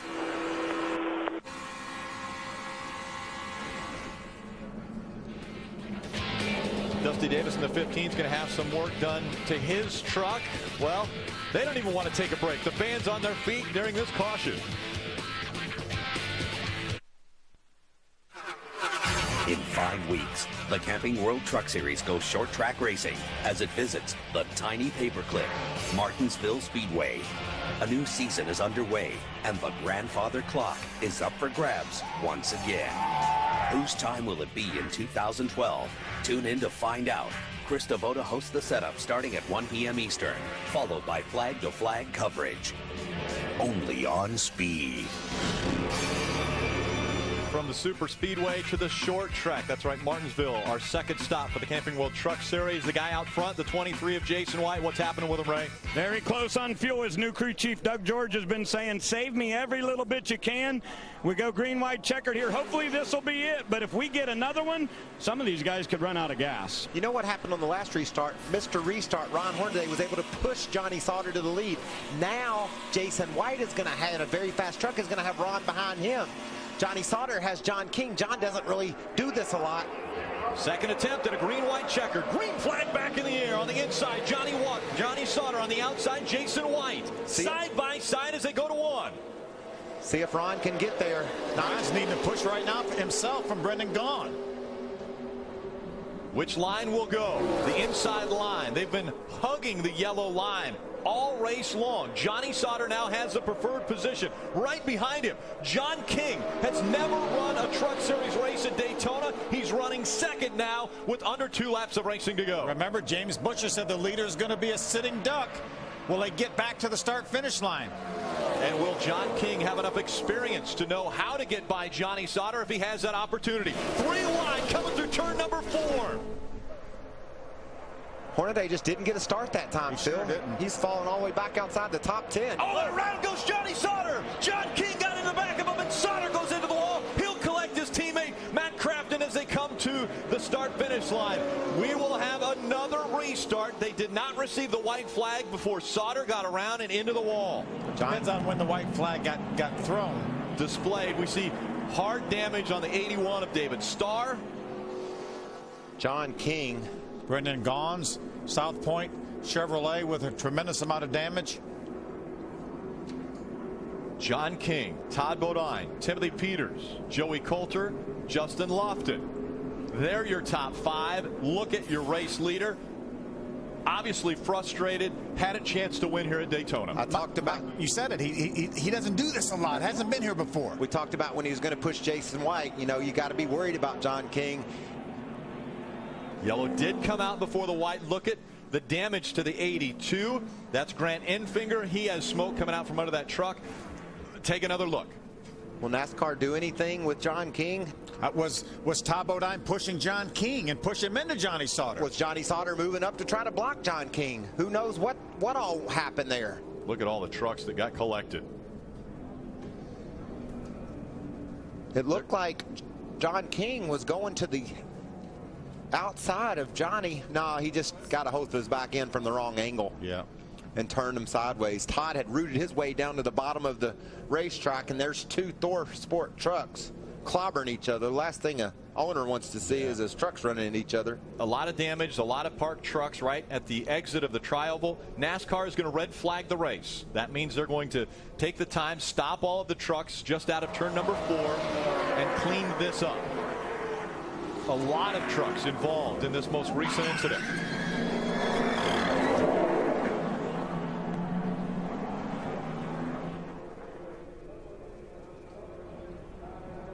And how about Todd Bodine emerges with the lead? And look who slipped through another one. Ty Dillon. He makes another great move down on the bottom of the racetrack to miss all that mess. Attrition becoming a big factor in the possibility of winning this race. He just made a mistake from the back side of Johnny Sauter and turned him around. Inexperience, just turned it. Take a look at our flag person up here. The white flag and then the yellow came out. They did not come to the start-finish line to receive the white flag. The yellow came out before. That's some pretty fancy flagging there. Very quick. It was. Had the white one going, but had to get the yellow one out instead. I'm not sure. There might have been a little bit of contact from behind from the 11 of Todd Bodine into John King. Yeah, I think you're right, Phil. It looked as though Todd Bodine maybe gave John King a little shove. He then moved up and really didn't know what to do. I'm sure that was a situation where, do I hit the 13? Do I try to save this truck? And it happened so quickly. John King was out to the right side of Johnny Sauter. There wasn't really a whole lot of a reason to be there. You want to block that yellow line and stay low. But maybe Todd did get into the back of John. So again, they've stopped the trucks just at the entrance of pit road in between turn 4 and the tri-oval. The red flag has come out. They will go to work on this racetrack, getting all of the trucks off of the racetrack as well as cleaning up the debris. We talk a lot about that 7 of John King, potentially the inexperience. This is what he had to say about what just happened with him and Johnny Sauter. Golly, I flat freaking wrecked him.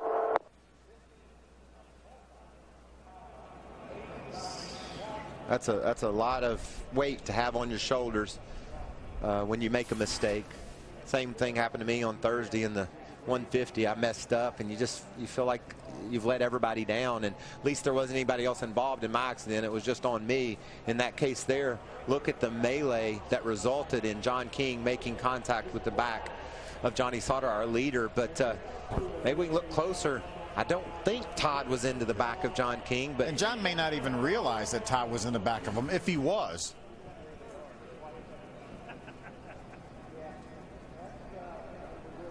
I don't know. So close there. It's really hard to tell.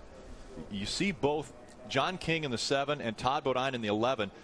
Both got a little bit sideways. You see Todd Dillon missing another wreck when a truck from the outside made some evasive moves and got into the side of that 3 truck. See Nelson Piquet Jr., the 30 truck around.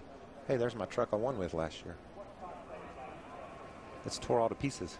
You know, guys, and what we have here now with our last attempt at a green-white checker, Red Horse Racing, 1, 2, 3. We started out with Turner Motorsports 1, 2, 3, and we said we didn't think that would last all night long. We didn't even know Red Horse Racing was in the race early in the going, and now it's going to come down to those guys.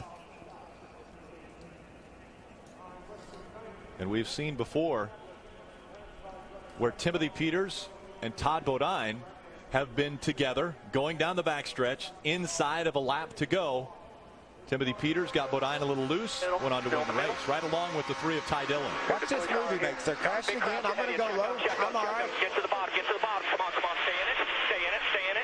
Clear high. Clear high. Clear. You heard the contact into the left side of his truck. Grant Enfinger moved from the high side to the inside and clobbered. Oh, man, that's such a dejected feeling. He had the white flag right in front of him. Yeah, crew chief Joe Shear cannot believe it. But did you hear what his first comment was? Are you okay, man? Yeah. So again, under a red flag condition, we've completed 104 of what was scheduled to go 100 laps. We will have one more attempt at a green-white checker. What happens is we have 3 attempts at a green-white checker. We've already had 2. The final one is coming up, and immediately following the interview in victory lane of whoever makes it there, it will be Car Warriors. Again, 2 teams of mechanics coming together for 48 hours to build the ultimate ride. That's Car Warriors. It is coming up immediately following the conclusion of this race. Again, a red flag situation. 15 different trucks involved in the last 3 cautions. What do we talk about the clock ticking and time winding down and how the desperation, the level of commitment was going to go up a lot, and it has. You know, we saw a promo for our next race at Martinsville, and I was thinking while we were watching that promo, there'll be almost as much beating and banging at Martinsville as we're going to have here at Daytona. With half the speed, right? Yeah, half the speed, maybe. Where are you going, Rick?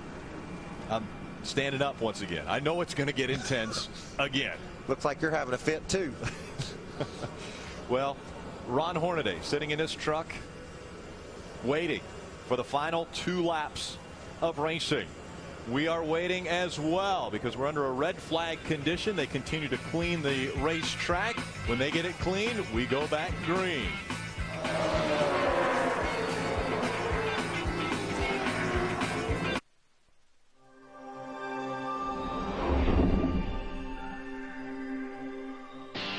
Only one driver has multiple Truck Series wins at Daytona. Todd Bodine was able to hold off a late charge from Kyle Busch and Johnny Benson in 2008 to claim his first Daytona victory. The following year, Bodine returned to Daytona to defend his title.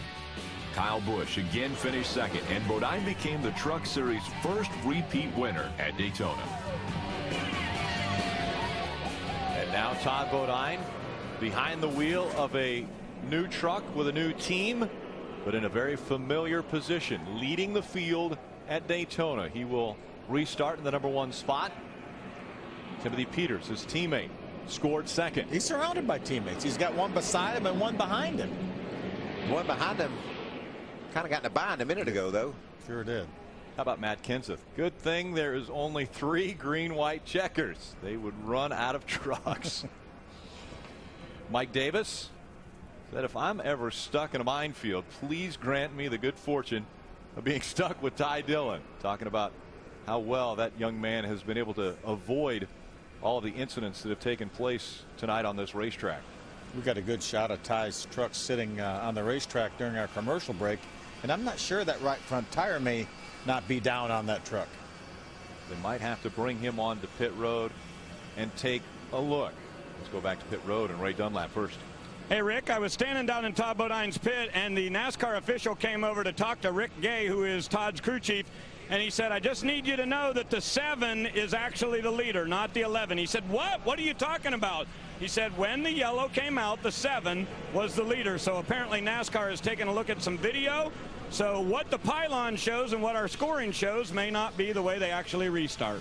We're in overtime, man. I want to look at video. This restart's going to have a huge bearing on the outcome of this thing. Take another look.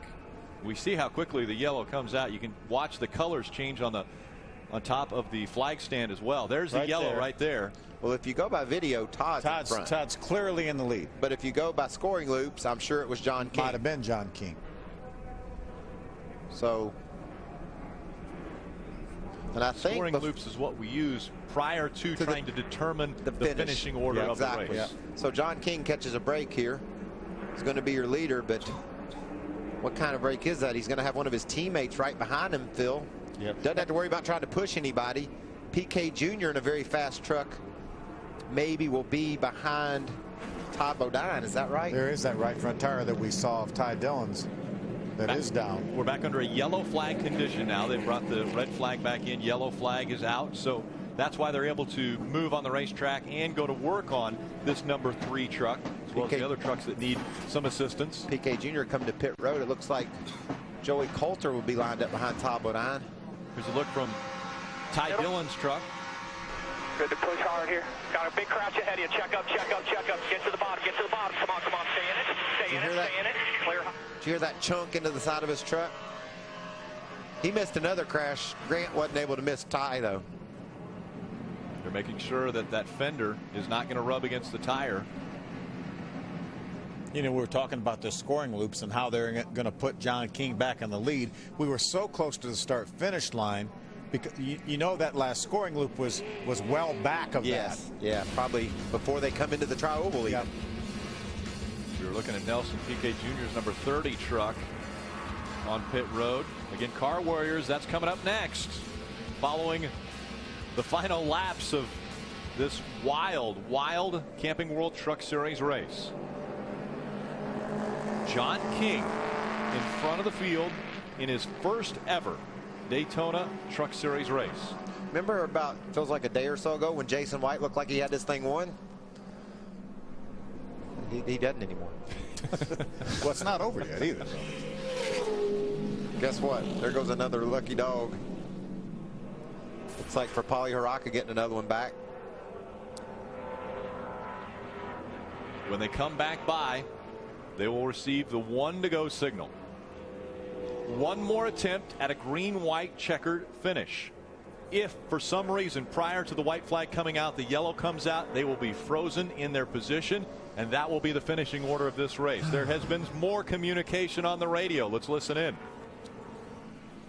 No one's mad at you, not even the driver of the 13 truck. It's a product of Daytona Racing, and we came to win this thing. So we are sitting as the race leader on the final attempt of a green-white checkered. And I need you to nail the gas when I tell you to, and we're going to keep the left side tires glued to the yellow line. That's some Dr. Phil stuff there, man. That's Terry Cook right there. He's been here before. He knows what he's talking about. He don't know how Johnny Sauter feels. He just knows that's exactly what John King needs to hear. Look at this lineup. You've got Ty Bodine with Joey Coulter right behind him. Those 4 players right there are the most important 4. They're really the only 4 with a chance to win this thing. Maybe Timothy Peters gives a push to John King, and then you got Joey Coulter pushing Todd. How about Clay Greenfield and the job he's done right now running in the 6th spot? There's always great stories out of Daytona, aren't there? Sure are. And we're looking to write another chapter into those great stories potentially tonight. We have 2 Chevrolets running in the top 5 right now with Justin Lofton and Joey Coulter. You know, a Chevrolet has never won here. The only active track we race on that Chevrolet has not had a win. Listen to Todd Bodine shutting that truck off and coasting, making sure he's got enough fuel to get there. He goes, starting it up. The 13th race here at Daytona for the Camping World Truck Series. Tom DeLoach, the owner of Red Horse Racing. He said, surely we could get a win here. One of those trucks. I believe that's a deep breath. Oh, my goodness. Tom may be watching us watching him. One more attempt at a green-white checker. Red Horse Racing. Have we got currently enough? First, second, third. Have we got enough gas, Rick? That will be a big question. Can they go 2 more laps? We're about to get the answer to that question. The field making its way out of turn number 4. John King, Todd Bodine, 1 and 2. They make up the front row. Right behind John King, his teammate, Timothy Peters. He's won at this racetrack before. Can he make it 2 wins? We're about to find out. The field 2 by 2 coming into the tri-oval. Green flag goes in the air. John King, Todd Bodine, side by side for the lead. Great start by Peters. He gets the push to King that he needs. Now Todd needs Joey Coulter to get there and get on the back of his truck. The top 2 have separated themselves on the bottom line. Falling back is the 11 of Todd Bodine. Now they're 3 wide back there for the 5th position. Down the backstretch they go, less than a lap and a half from Daytona. John King's doing a great job, as Terry Cook told him. Those left sides on the yellow line. Running along with Ty Dillon. He decides the outside line might be the way to go. Look at Tom Bodine. He's coming back. He's got pushing from Joey Coulter, and they're making some ground. Now moving off of the bottom of the racetrack as they come into the tri-oval. Stay on the yellow line. They're trying to make something happen up top here. Stay on the yellow line. Jason White, and around they go. That will bring the caution out as Joey Coulter goes flying into the catch fence just past the start-finish line, and that will mean John King will win at Daytona. The caution came out just as the pack made it past the start-finish line. Maybe the least experienced driver we had in the field. John, pass them. John, pass them. Slowly, gently pass them. Pass them, pass them, pass them, pass them, pass them. There you go. There you go. Slow it down now. Slow it. What happened there? Did I guess John reduced his speed and some of the field didn't? The caution came out. John obviously got out of the gas right away. And so you just heard his spotter, Terry Cook, telling him, okay, go ahead. You can pass him. Just pass him. You're in front. We haven't heard from John King yet. I think he's still torn up about that. Man, love. There it is. Or maybe he just can't talk. That's John. Will it be sinking in yet? Now we're looking at the 22. Joey Coulter again up into the catch fence right in front of the grandstands. I just hope he's okay. This will be it. Come here, get this checkered flag. That's all yours right there, my friend. And the checker. Get that checkered flag. Okay. John King, a winner at Daytona International Speedway. Stop right there. Stop right there, John. Just sit right there. He's getting all these instructions. This is all new to him. And let's go down to the winning owner. He's with Ray.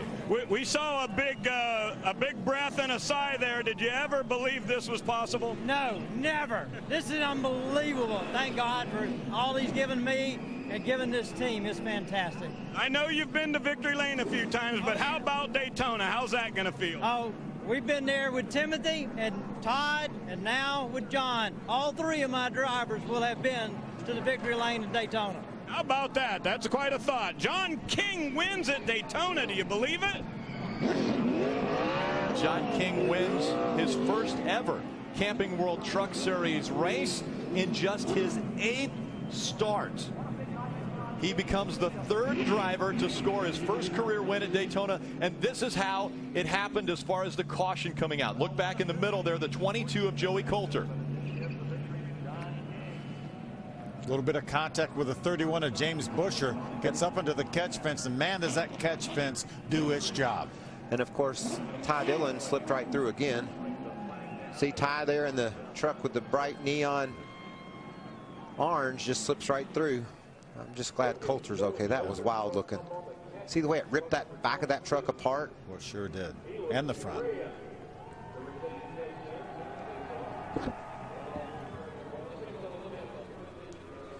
James Busher in the 31 got into the back of that 22.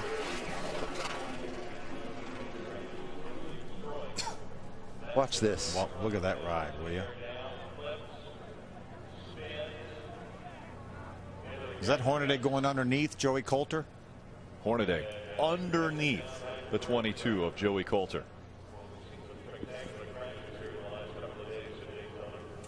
Watch this from Ron Hornaday's onboard.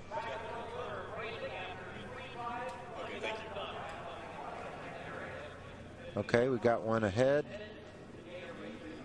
I don't know. Right underneath him. Right underneath him. Underneath.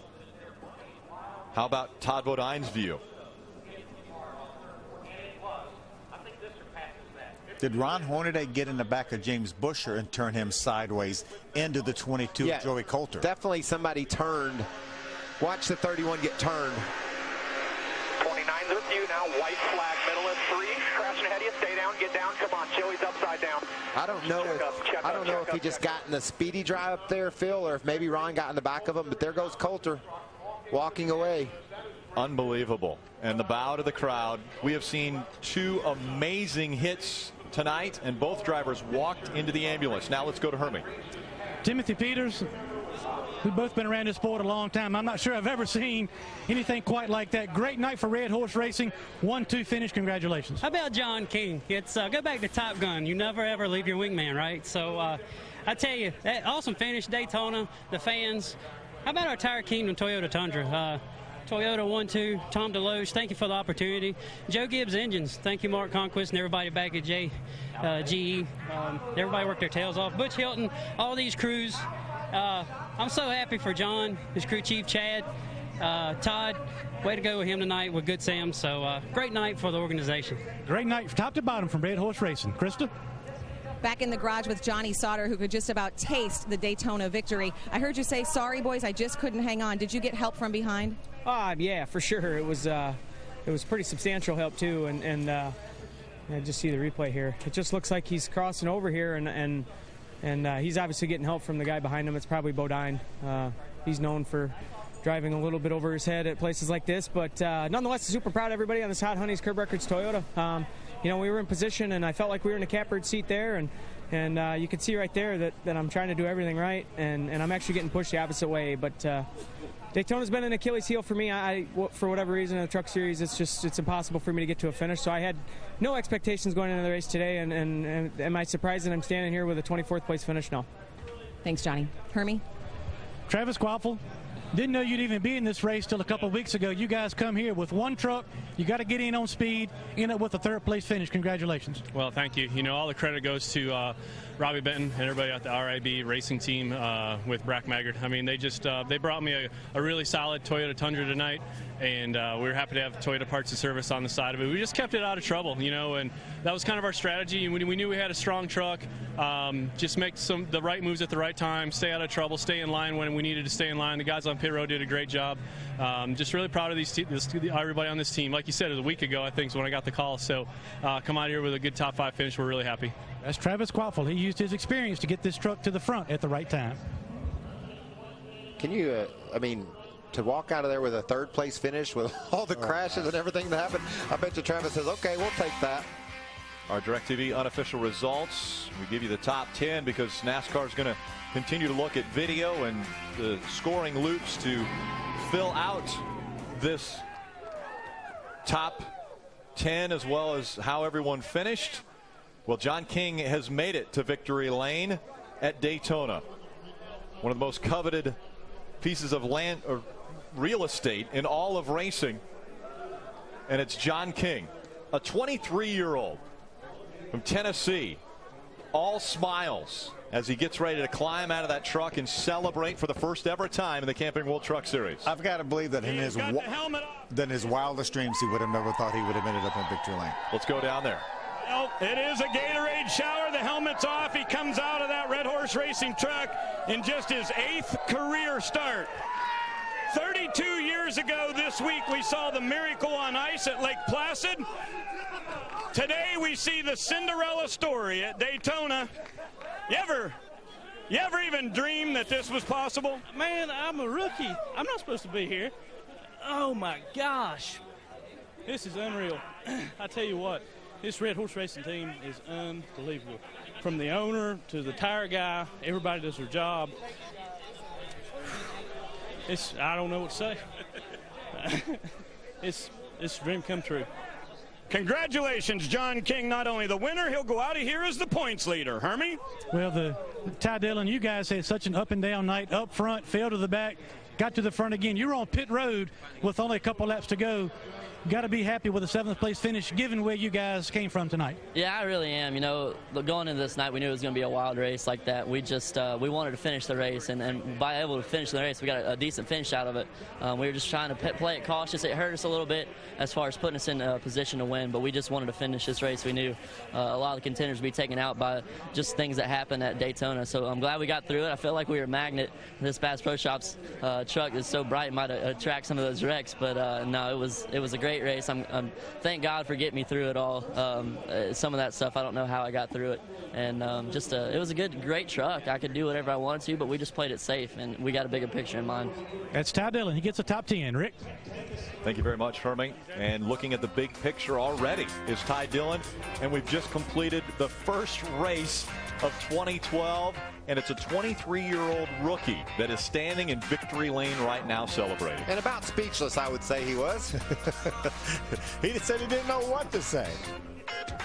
But what's great finishes by Jason White with a top 5, who we thought maybe he had a shot to win. Chris Fontaine gets his best career finish in 7th. Ward Burton, in his first ever start, finishes in 8th, unofficially. What about Justin Lofton up inside that top 5 as well? You're right, Phil. Clay Greenfield down in the 10th spot.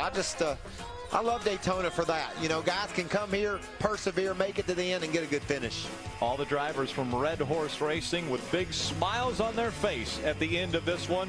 A lot of wrecked race trucks, but in the end, it was John King grabbing his first ever win in the Camping World Truck Series. Now to Car Warriors.